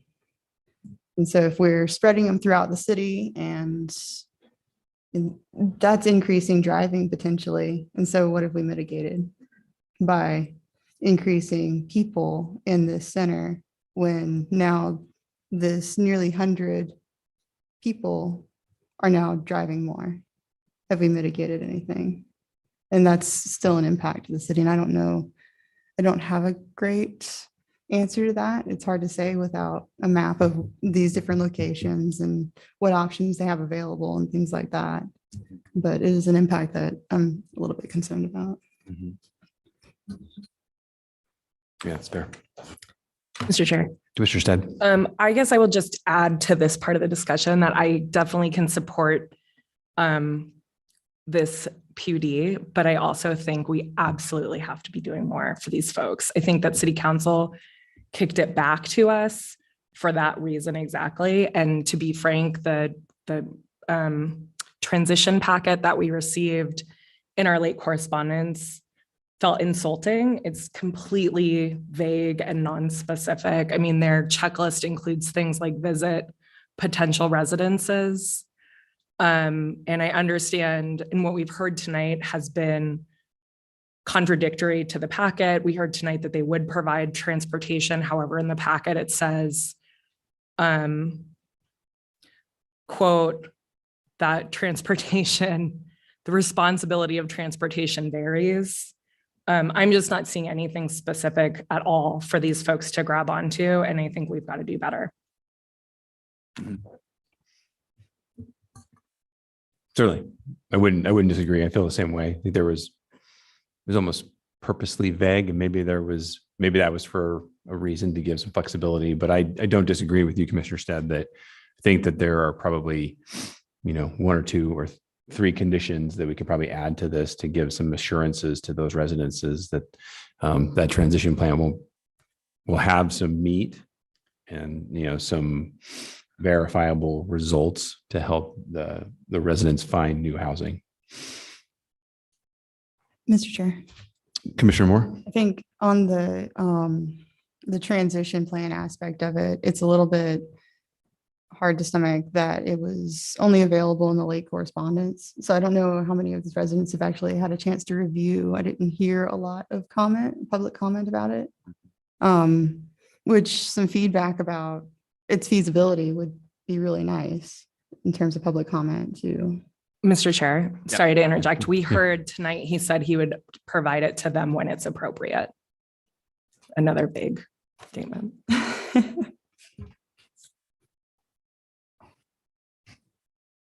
Okay. Any other thoughts? Okay. Maybe down at the end, but no. Okay.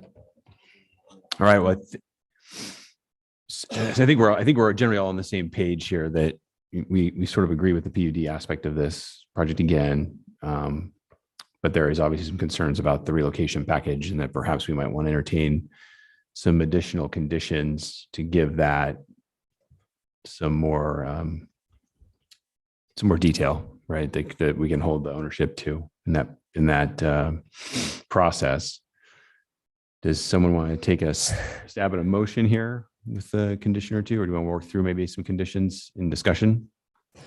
Mr. Chair. Yeah, Commissioner Stanley. I'm prepared to make a motion, but I think I want to make sure just to get a little bit of the reasoning statement on record in discussion, specifically as it relates to Idaho law.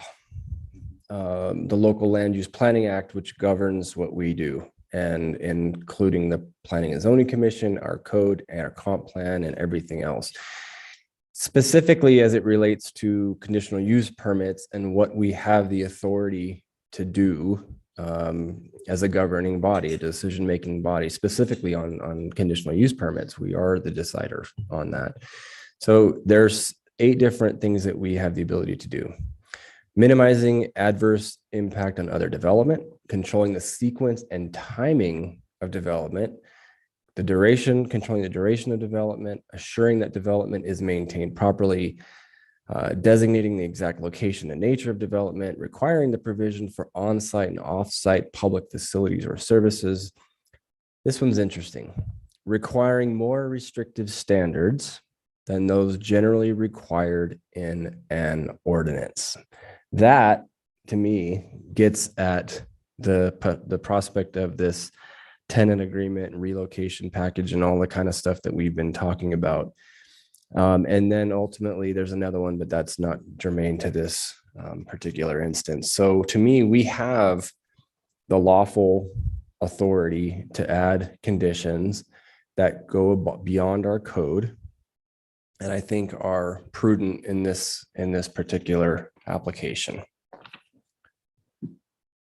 Before any motion, Mr. Chair. I thought I would. Just real quick, we got legal here. Just a quick point of order. James Smith, Deputy City Attorney. I'm not sure, and again, I don't want to do violence to the deliberations here, or or the motion in terms of what it will be, because that hasn't been said. But as far as a statement of law of what LUPA would allow, I would just caution the commission not to read into state law the authority to impose conditions that the city code would otherwise limit, or that wouldn't otherwise be justified through what our ordinance requires. So I'll leave it there. Okay. Great. Thank you, James. Well, let's give it a try anyway. Okay. Sounds good, Commissioner Daly. Okay, let me get my P's and Q's straight.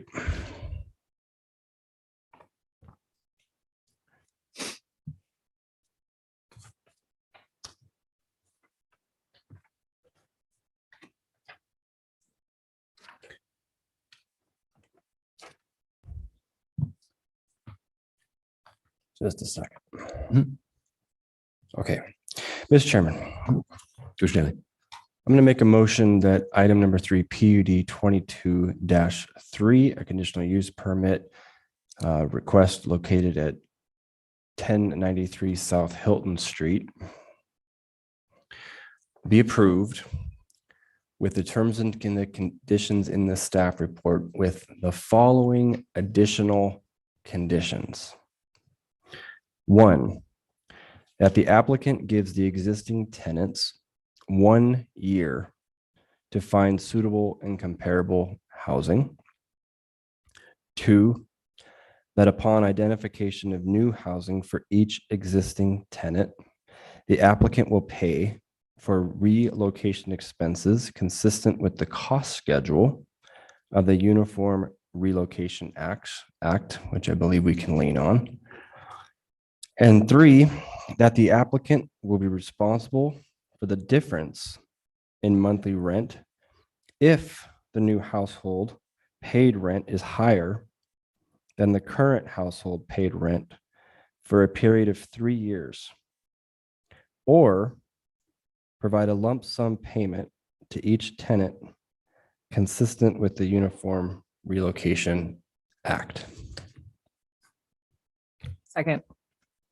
Okay, great. Thank you. I have a motion to approve by Commissioner Danley with a second by Commissioner Stead with some additional conditions. I was taking my notes here. I'll quickly try and summarize. Condition number 1 added was a 1-year time frame to find new housing.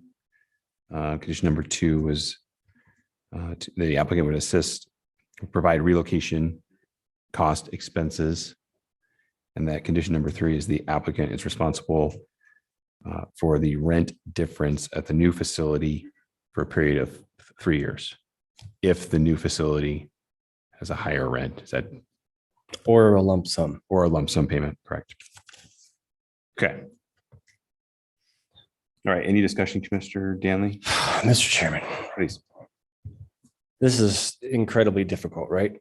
And we all know this. This is the second go around, and it's incredibly painful. I don't know what else to say. It's hard, but we have to make a decision. And on the one hand, I think we're trying to thread this needle because the owner of the property, frankly, could close the doors tomorrow. They have the legal right to do that. And if they did, there's fewer conditions in that situation than what we're doing here. And yet, so we're, I think, trying our best to mitigate. And I think that's the key with this. Conditional use permits allow this body to make and to add conditions that mitigate against any difficulties, challenges, et cetera, that come along with the permit. In this case, the permit is to change the type of development, still maintaining residential, but everybody knows the details. My last thing is this.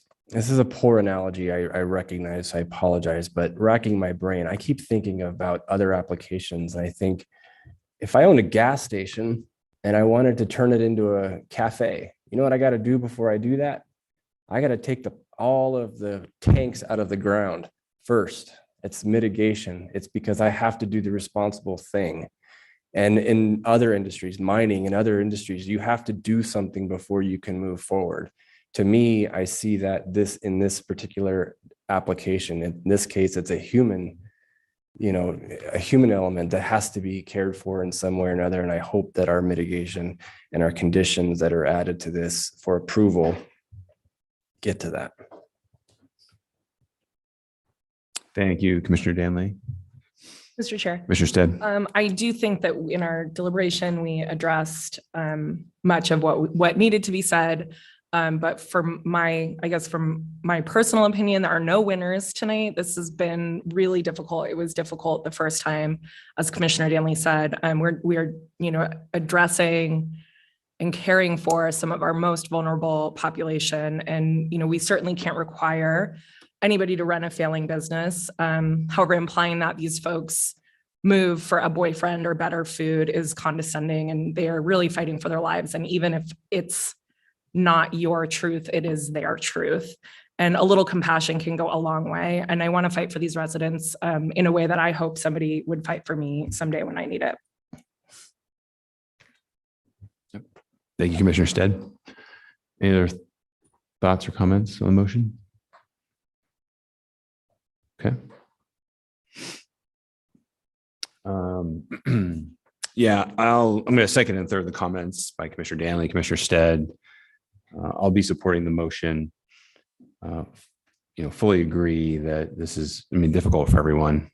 And I believe that these conditions will give some assurances to the residences and to the applicant. The information you provided us tonight would lead us to believe that you don't need a year to find new residences for these folks.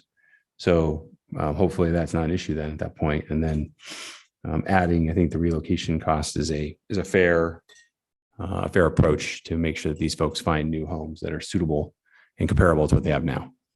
So again, I'll be supporting the motion.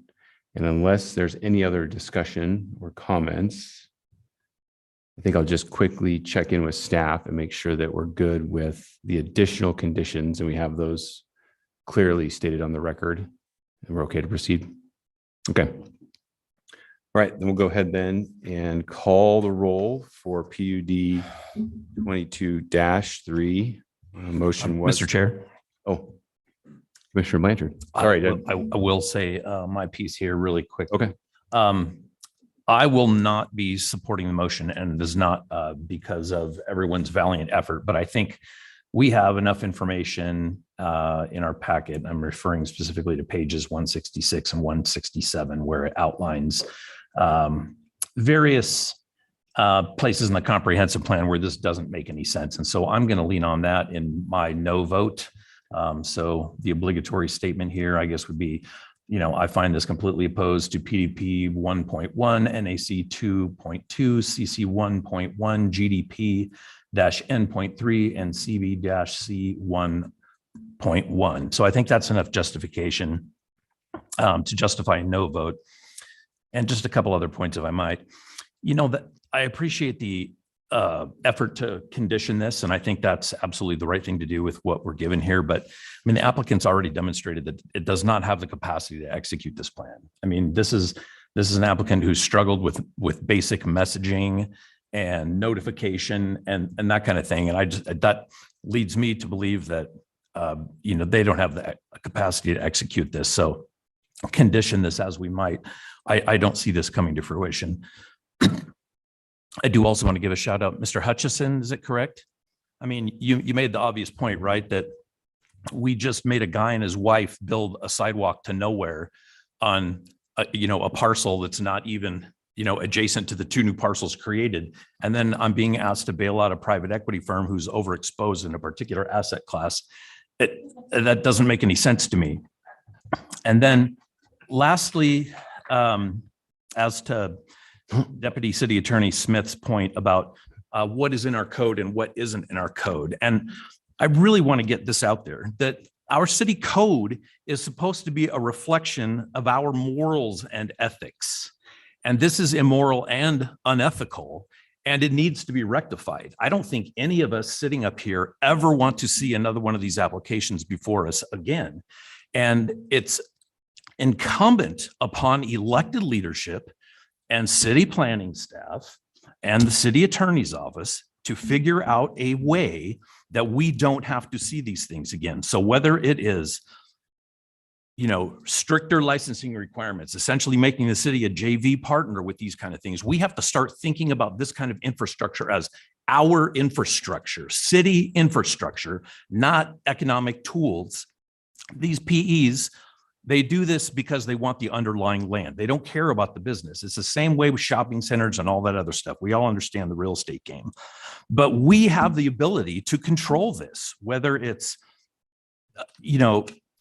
passing a no net loss housing policy or just an outright ban on this, or, being proactive and going out to the owners of these kinds of facilities. If we know they're failing, let's get a plan together. I mean, we don't have to sit here like we can't control this situation. We can control the situation. And so again, it's incumbent upon the elected officials in this town and the city staff to make sure that we don't see this thing happen again. And I will be a no vote. Okay. All right. Thank you, Commissioner Blanchard. Okay. To circle back, again, we have a motion to approve PUD 22-3 with some additional conditions as previously stated. The motion to approve was by Commissioner Danley with a second by Commissioner Stead. We'll go ahead and call the roll, please. Stead. Aye. Schaefer. Aye. Blanchard. No. Moore. Aye. Benbrock. Aye. Stanley. Aye. 5 in favor, 1 opposed. Motion carries. Okay. All right. Thank you, everyone.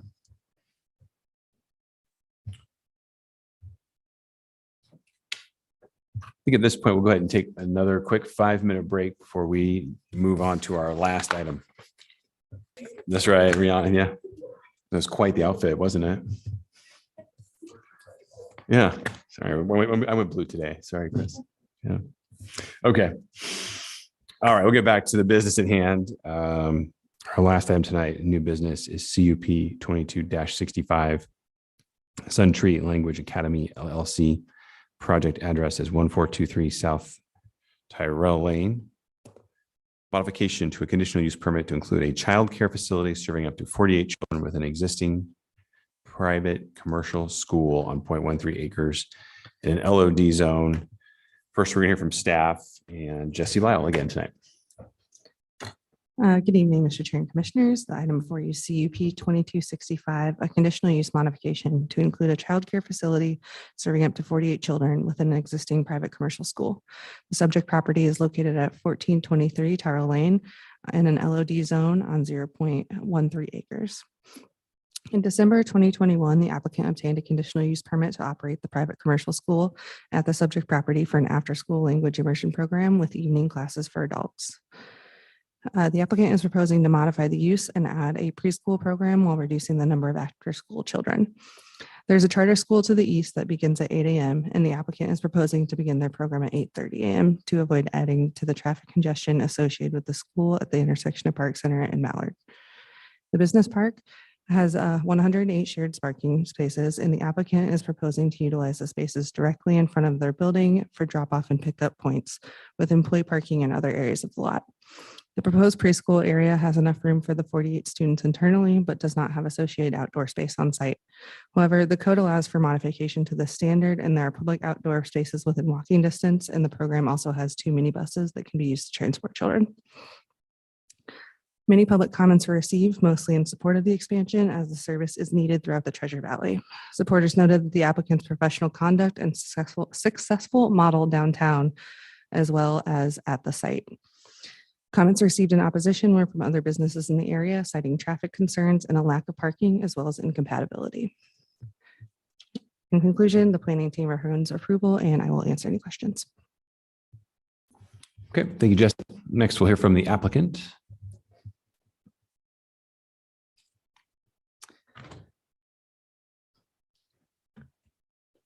Just wait for this to pop up.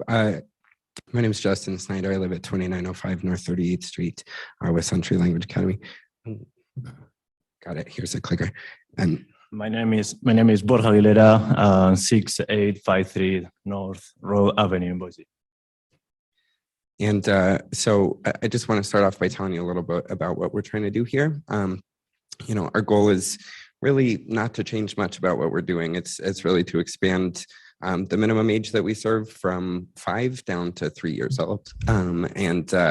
So in doing that, we'll need to raise the number of hours that were available during the day, because people can't drop off a 3-year-old just in the afternoon. We plan to continue to maintain a low impact for our neighbors and provide high quality language learning opportunities for all ages of students. The ways that we're going to do these are really, we're going to use the lessons that we learned in our existing use here at Century, as well as in my other program at Le Soleil French School downtown.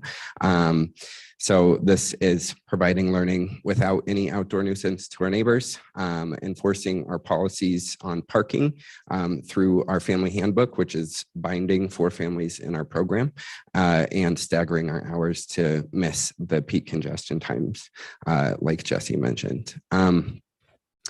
I want to just kind of directly address some of the concerns that we saw in the letter from a neighbor here. So, in terms of discussion, we went to extra lengths really to hear from all of our neighbors prior to submittal here. We used the labels provided by the city, sent out our notification letters 2 weeks in advance. It's only required to send them out 10 days in advance. We also sent an email to the manager of the Business Owners Association that owns the property around ours. We put an outline of our application in that email and notified them of the upcoming neighborhood meeting. We also posted site notification early, 2 weeks before or a week before the deadline here. So we've been really tried to have a conversation with neighbors if they wanted to have a conversation with us, and just assumed that nobody cared because it wasn't a big change to what we are currently doing. These should be in your packets, I think, but just showing the postmark of November 1st and a copy of the email that we sent to the Business Owners Association. In terms of nuisance and safety, we're going to continue not to use any of the common outdoor areas or outdoor spaces on site for activities for our students. Rather, we transport students to nearby parks, which is, as mentioned, allowed in code. The expansion of the age of our students is consistent with our current use as a private commercial school. It has a much lower impact on our neighbors than the nearby charter school. Our maximum occupancy level is not going to rise at all. So we're not going to be adding to parking or adding to the number of people that are allowed to be in our building. And they also noted in terms of safety, the nearby creek, which is in the, excuse me, which is in the business parks common area that is off of our own property, as is noted in the CCNRs that you received an excerpt from. So this will remain off limits, just as it is for our current students. We don't use outdoor space on site, and the only entrance to the building is on the opposite side of the building from any access point to the creek. Just for reference, photo of the creek side of the building showing that there are no entries or exits. And then the one emergency exit that we have on the south has a berm wall. The door has an alarm, and there is no access for preschoolers to that side of the building either. And just as clarification, our property line ends at our building. Only water that is actually on the property is discussed in code or in state law. In terms of parking and congestion, we've really carefully designed the hours that we propose to use for preschool so as not to add to congestion from Sage International School, which is right next door. We really don't want to coincide with them because we share all of our neighbors' frustration with the amount of cars and congestion that we see there. As they listed in their letter, the congestion from Sage is 7:30 to 8-ish, and they say about 2:30 to 4. It's closer to about 3 to 4, but current after school hours for most of our days already with our existing use are bus drop off between 3 and 3:30 and parent pickup at about 6. And our proposed preschool hours are from 8:30 to 5:15, which don't coincide with any of those listed times. We directly face the parking lot. We can easily police any potential misuse of parking a lot more effectively than Sage International School does, because the parking lot that we face is behind them. And so we can enforce our binding handbook policies on our own families, but also just last week I have an example of enforcing that with a Sage family as well, because we care about having the parking available. So existing parking signage will remain, and we will enforce our policies with our family and students. Similarly to our sister program, Le Soleil, and based on waitlisted families, we also expect 20 to 30 of our students to be siblings who arrive and depart together, which again, lower impact on parking and congestion. Have just a couple of short videos here that kind of show at different times the openness of the parking lot. And so this is 9 a.m., which would be kind of peak drop-off time. That's our building there.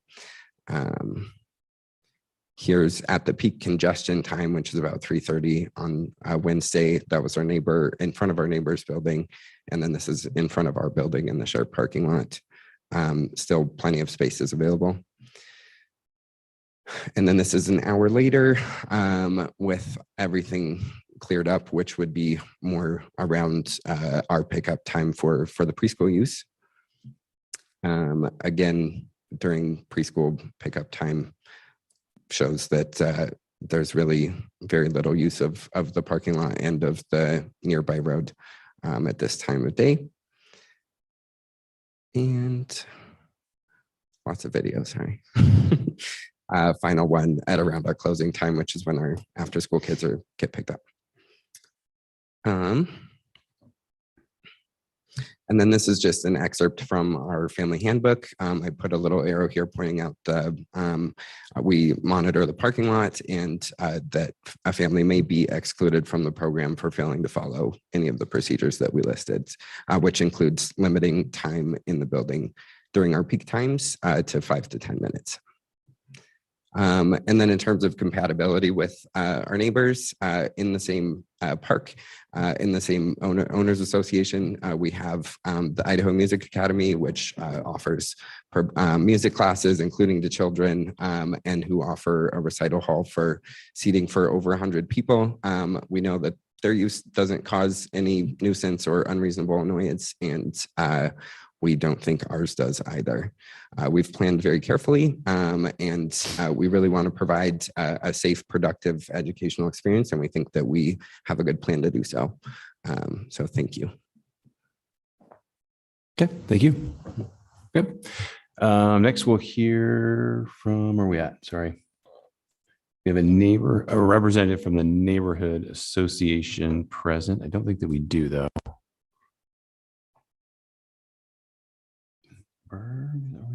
Okay. Doesn't look like we have anybody from the Southeast Neighborhood Association present. So we'll go ahead then and bring this back for any questions by the commission to staff or the applicant. Mr. Chair. Commissioner Moore. It's funny, this happens a lot, especially recently. Projects like this are not too far from where I live, so I'm really familiar with the site. My question was, so there's pictures in our packet about, or showing trash receptacles, not in a trash enclosure. It's just kind of in a parking space. For applications like this and developments like this, I know that's probably not compliant with development code. Is there, when you come across things like that, is there a requirement to remedy that? I mean, I think that could probably mitigate some of the issues that they're having. Mr. Chair, Commissioner Moore. So that was not something, and so, you would assume that most people would use those, and it sounds like the applicant can probably speak to that a little more as well. No, I think that answers my question, so thank you.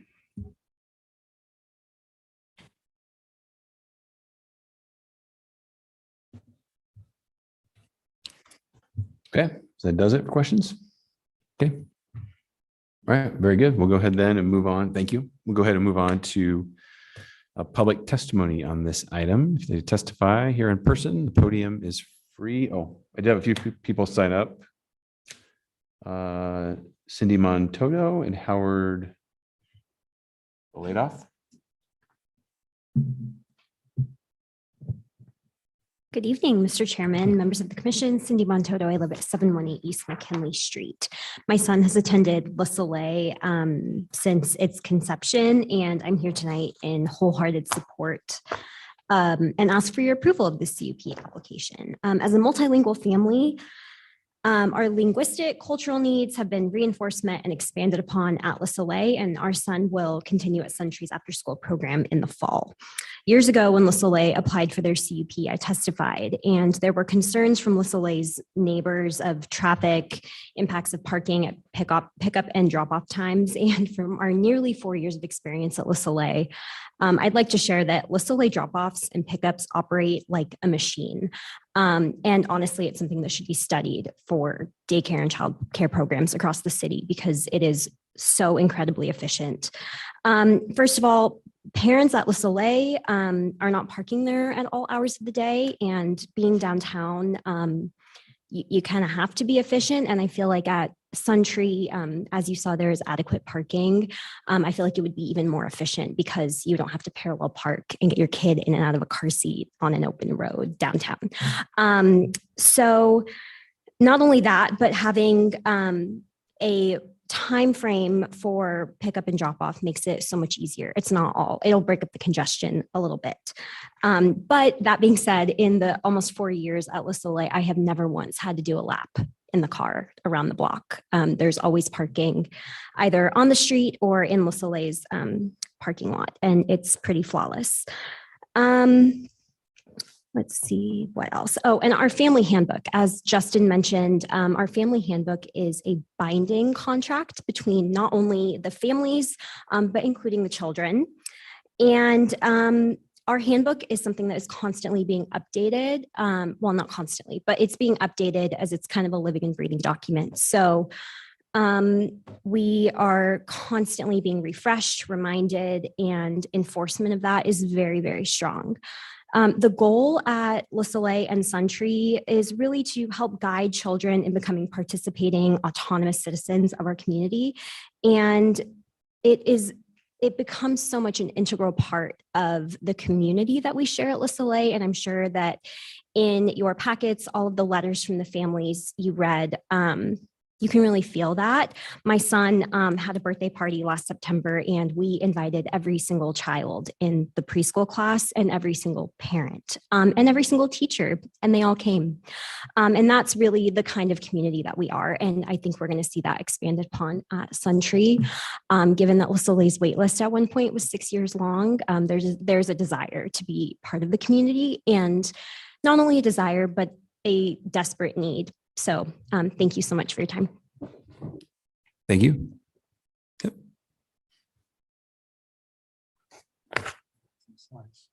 Yeah, yeah. Go for it. I think you can point it right where you're just, I think it doesn't have to be pointed anywhere in particular, does it? I think you just push the forward button. The forward button. Yeah, the arrow, yeah. Okay. I've actually never used it, so I'm not the right guy to ask. We're on the same. Let me see. See. Where's Greg? No. Yeah. No. Now we got nothing. Yeah. Here comes Greg. Greg's going to save us. Oh, I hit the black key.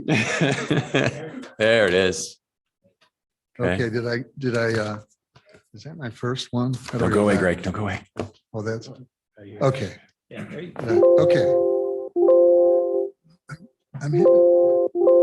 It's not moving again.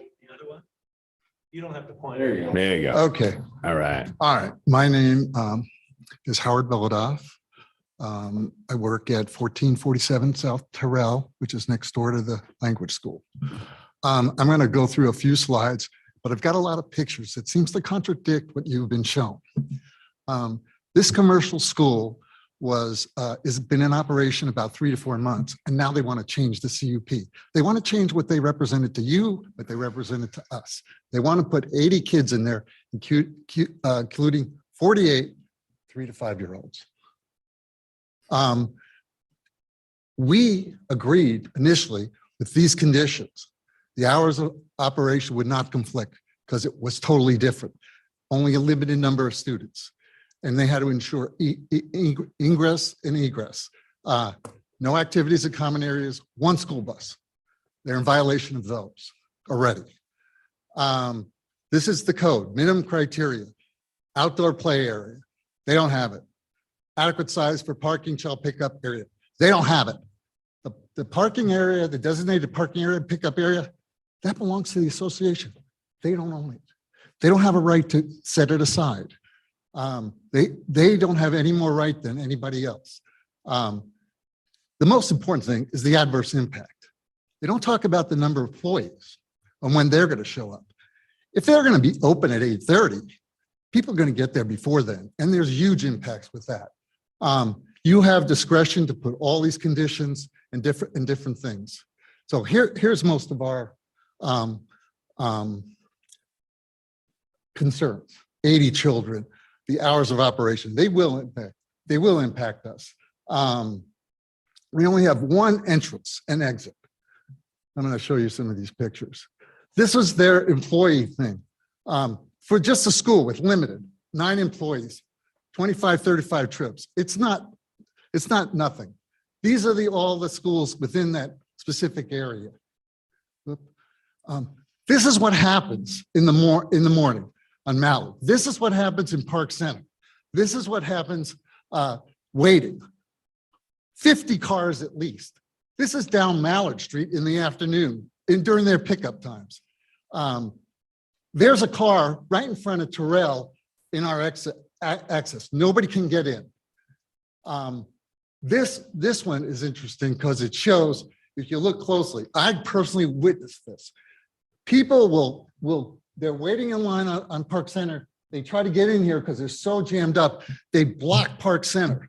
I personally saw a car who was in the middle of Park Center go into the opposing traffic lane at 35 miles an hour. Luckily, nobody was there because they were blocking traffic. 2 buses, and this is where they let them off. They block the fire lane. Students are there all the time. That's our egress. This is the parking for Smoky Mountain. That's our receptacle. This is the parking in front of my office. It's crowded.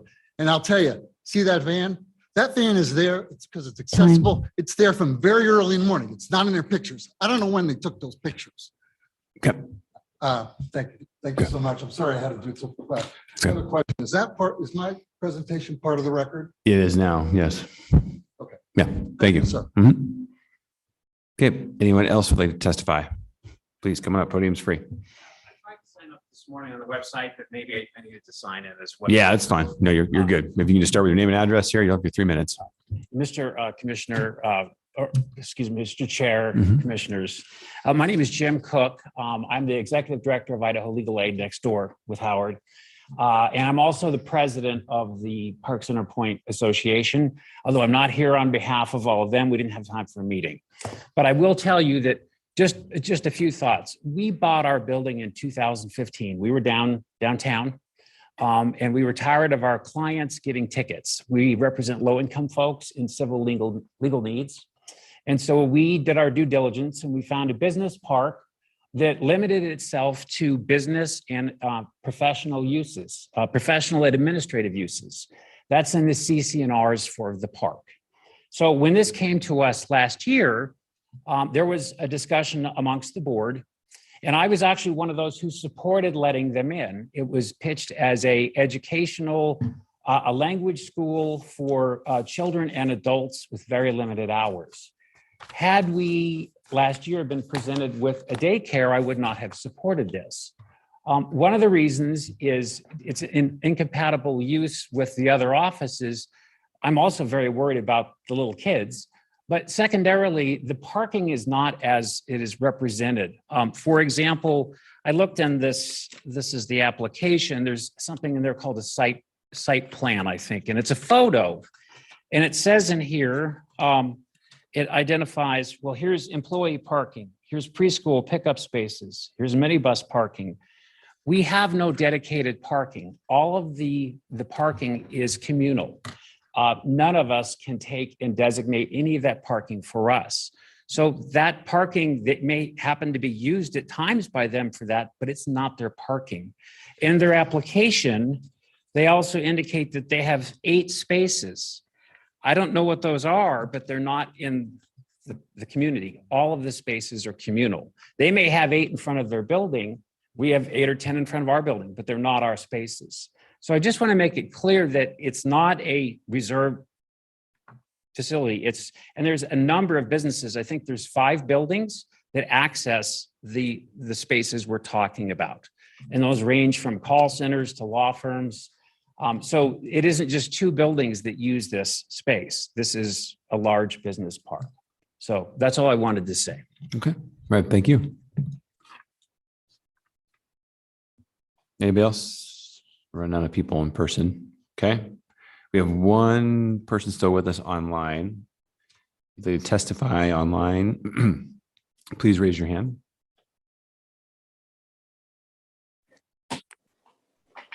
Hello.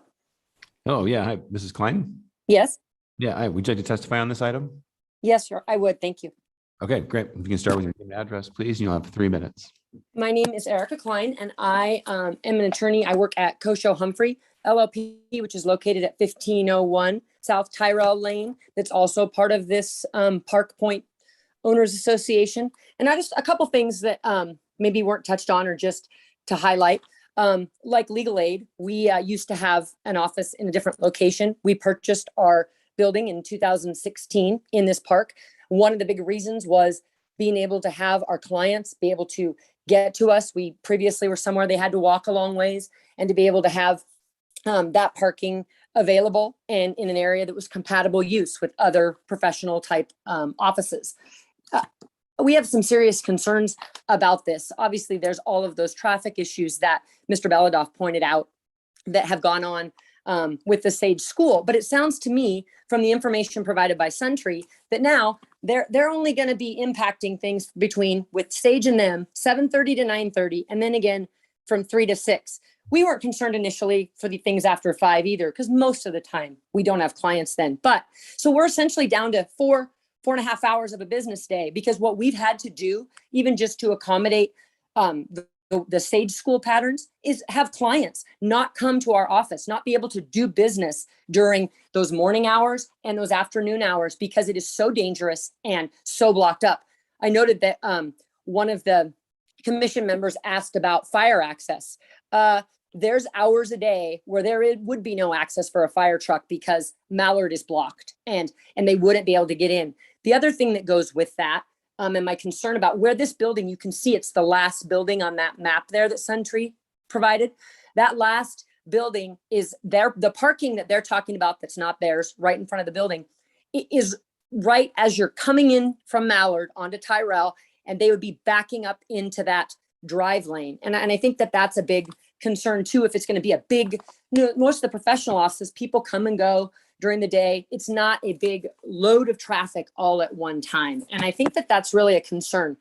The other thing that I would point out is that I understand we want to work with neighbors. We appreciate that Suntree wants to be a good neighbor. Although, it's really interesting when you look at their application that they've had to make 0 modifications to their building from what they originally asked for to do this daycare.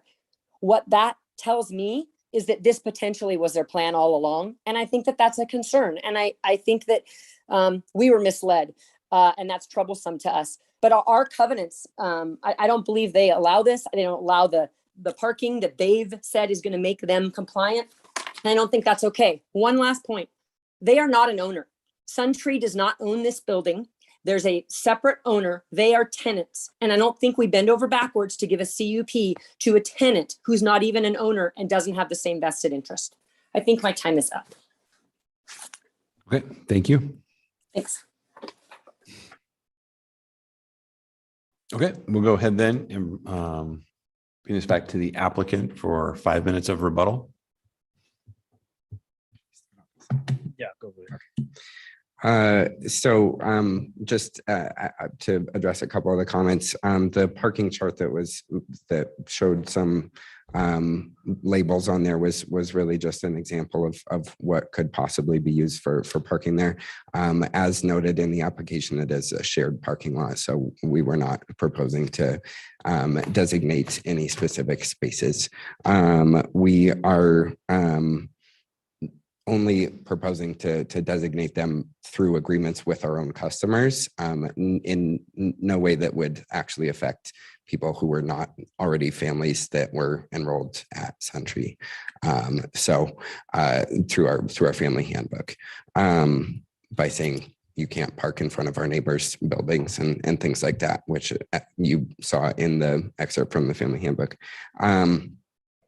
Again, also to address, we were not trying to mislead about what we were wanting to do. We honestly want to, we've been hearing a ton of demand from our current customers at Suntree, asking us to add younger ages, and we get questions about it all the time. So we're not trying to mislead it. We're already have an educational use occupancy, so which was needed to have a private commercial school as well. So yeah, I would like to point that obviously we don't own the parking. It's a shared parking. So we share the concern. We know that sometimes there are moments that there's a bunch of traffic, but I would like to share too that we are the front line.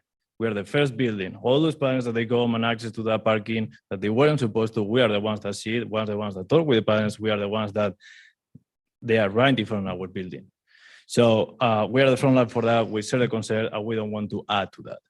Then continuing with what Justin said, we get those questions all the time. Like, we have an empty school. Why we don't share this knowledge that we have, this wait list that there is for the other school? Why we don't use that building in the morning for having more kids and provide that education to more people?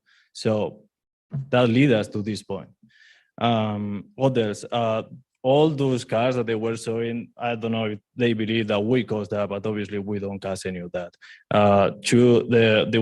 There was a picture of our students walking by. Those aren't our students. That's true that we drop them off with the bus, and there's a teacher that picks them up at the bus drop off, and then we go inside.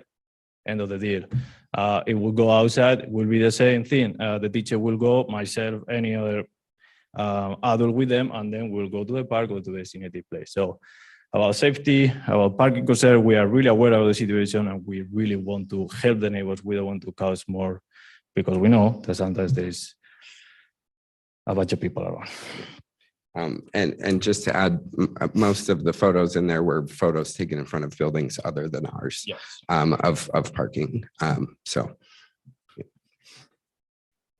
Yes, then it says, Mr. Belodo complained too that we were dropping off the keys at that right in front of the building. Well, they sent us a letter where we had to sign up. There were a couple of agreements for being there, and one state. Each business in the complex has walk-in business. We want that access open as much as possible. So that means that in certain moment the bus arrives, we drop the keys, we go park them. We don't park the bus in that. We drop the keys and then we park to the rest of the parking. So I don't see the issue from us, because we are aware of the situation and we want to help the neighbors. We don't want to cause more no sense, or how is that word? Sorry, I'm from Mass Condition. Sometimes it's a very difficult wording. Okay. All right. Thanks, guys. All right. Go ahead and bring this item back before the commission to render a decision. Again, this is item number 4, CUP 22-65. Mr. Chair. Commissioner Finfrock. I move to approve CUP 22-65 along with the recommended and standard conditions of approval. Second. Okay, I have a motion to approve by Commissioner Finfrock and a second by Commissioner Moore. Any discussion? Yeah, Mr. Chair. Yeah, please. So I think this application is pretty compatible with the surrounding businesses. And for all the obvious reasons stated in the staff report, as far as like parking requirement goes, I think it's met. I know a lot of those pictures are the Sage right and close by, and I can see the frustration of everybody with that. A school right there. I live next to a school as well, and I feel like I'm risking my life every time I pull out of my subdivision. But I don't think that this application has anything to do with that traffic problem. Again, they've met the parking requirement. I think as far as everything else, I think that it's a reuse of the same building. And as far as the HOA goes, we don't regulate or even review the HOAs, because it's not something that is considered in these applications. So I think that is probably between the tenant and or the association itself, but it really has no weight here in front of us. So for those reasons, I'm in support of this application. Okay, thanks, Commissioner Finfrock. Any other discussion? Mr. Chair. Commissioner Moore? I'm obviously in support of the motion. I think, it's a modification of the permit to include a childcare facility for an existing school, but the number of occupants isn't changing. It's just changing kind of the hours and the amenities, but not changing the number of occupants. While the hours may change when the cars are coming and going, I wouldn't anticipate much traffic change at all. And so for those reasons, I see no issue with that. Okay, thanks, Commissioner Moore. Any other discussion? Mr. Chairman. Commissioner Daly? I'm going to be in supportive of the motion, but a little bit of history. I recall being on the commission when Sage came in front of us, and I recall distinctly having the discussion of the conversion from being a mall, a small original mall, to a school and the traffic flow in Park Center. The solution to much of the problem still exists, but has never occurred. Tyrell being a throughway and creating a loop, but there is a island in between as a barrier. I know it's tree. You don't understand how big of a fan I am of trees. Trust me on that, right? And I get that it's a beautiful little spot. I get that, but I'm telling you, that is the linchpin to all the problems. And if that were to connect and the traffic flow for Sage be a full circle versus the way that it works now, all of that would go away. But it never was exercised, and it still exists to this day, and it still is a problem. So, but the applicant, I don't think is part of that problem. And so I would encourage you to do what we talked about that night, however many years ago, which is still possible. But for tonight's sake, I'll be in supportive of the motion. Yeah. Okay. I'll also be supporting the motion. I agree with Commissioner Danley's statements. I don't think that this school is the driver behind all of the greater traffic issues in the area, right? It's a dynamic neighborhood. There's a lot of different uses going on. And to be quite frank, that drop off and pickup time happens at every school in the Treasure Valley every single day. So I don't think that this is a unique problem by any means. And I completely agree with Commissioner Danley that there is a solution that he just proposed that I think is absolutely viable. Having said all that, though, again, this application is not the driver for those greater issues. And I would encourage the neighborhood to work together to find a solution that works for everybody. So with that, I'm going to go ahead and call the roll. Again, this is CUP 22-65. We have a motion to approve by Commissioner Finfrock and a second by Commissioner Moore. Clerk, please call the roll. Stitt. Aye. Schaefer. Aye. Blanchard. Aye. Moore. Aye. Finfrock. Aye. Danley. Aye. All in favor, motion carries. Okay. Thanks, everybody. We are adjourned.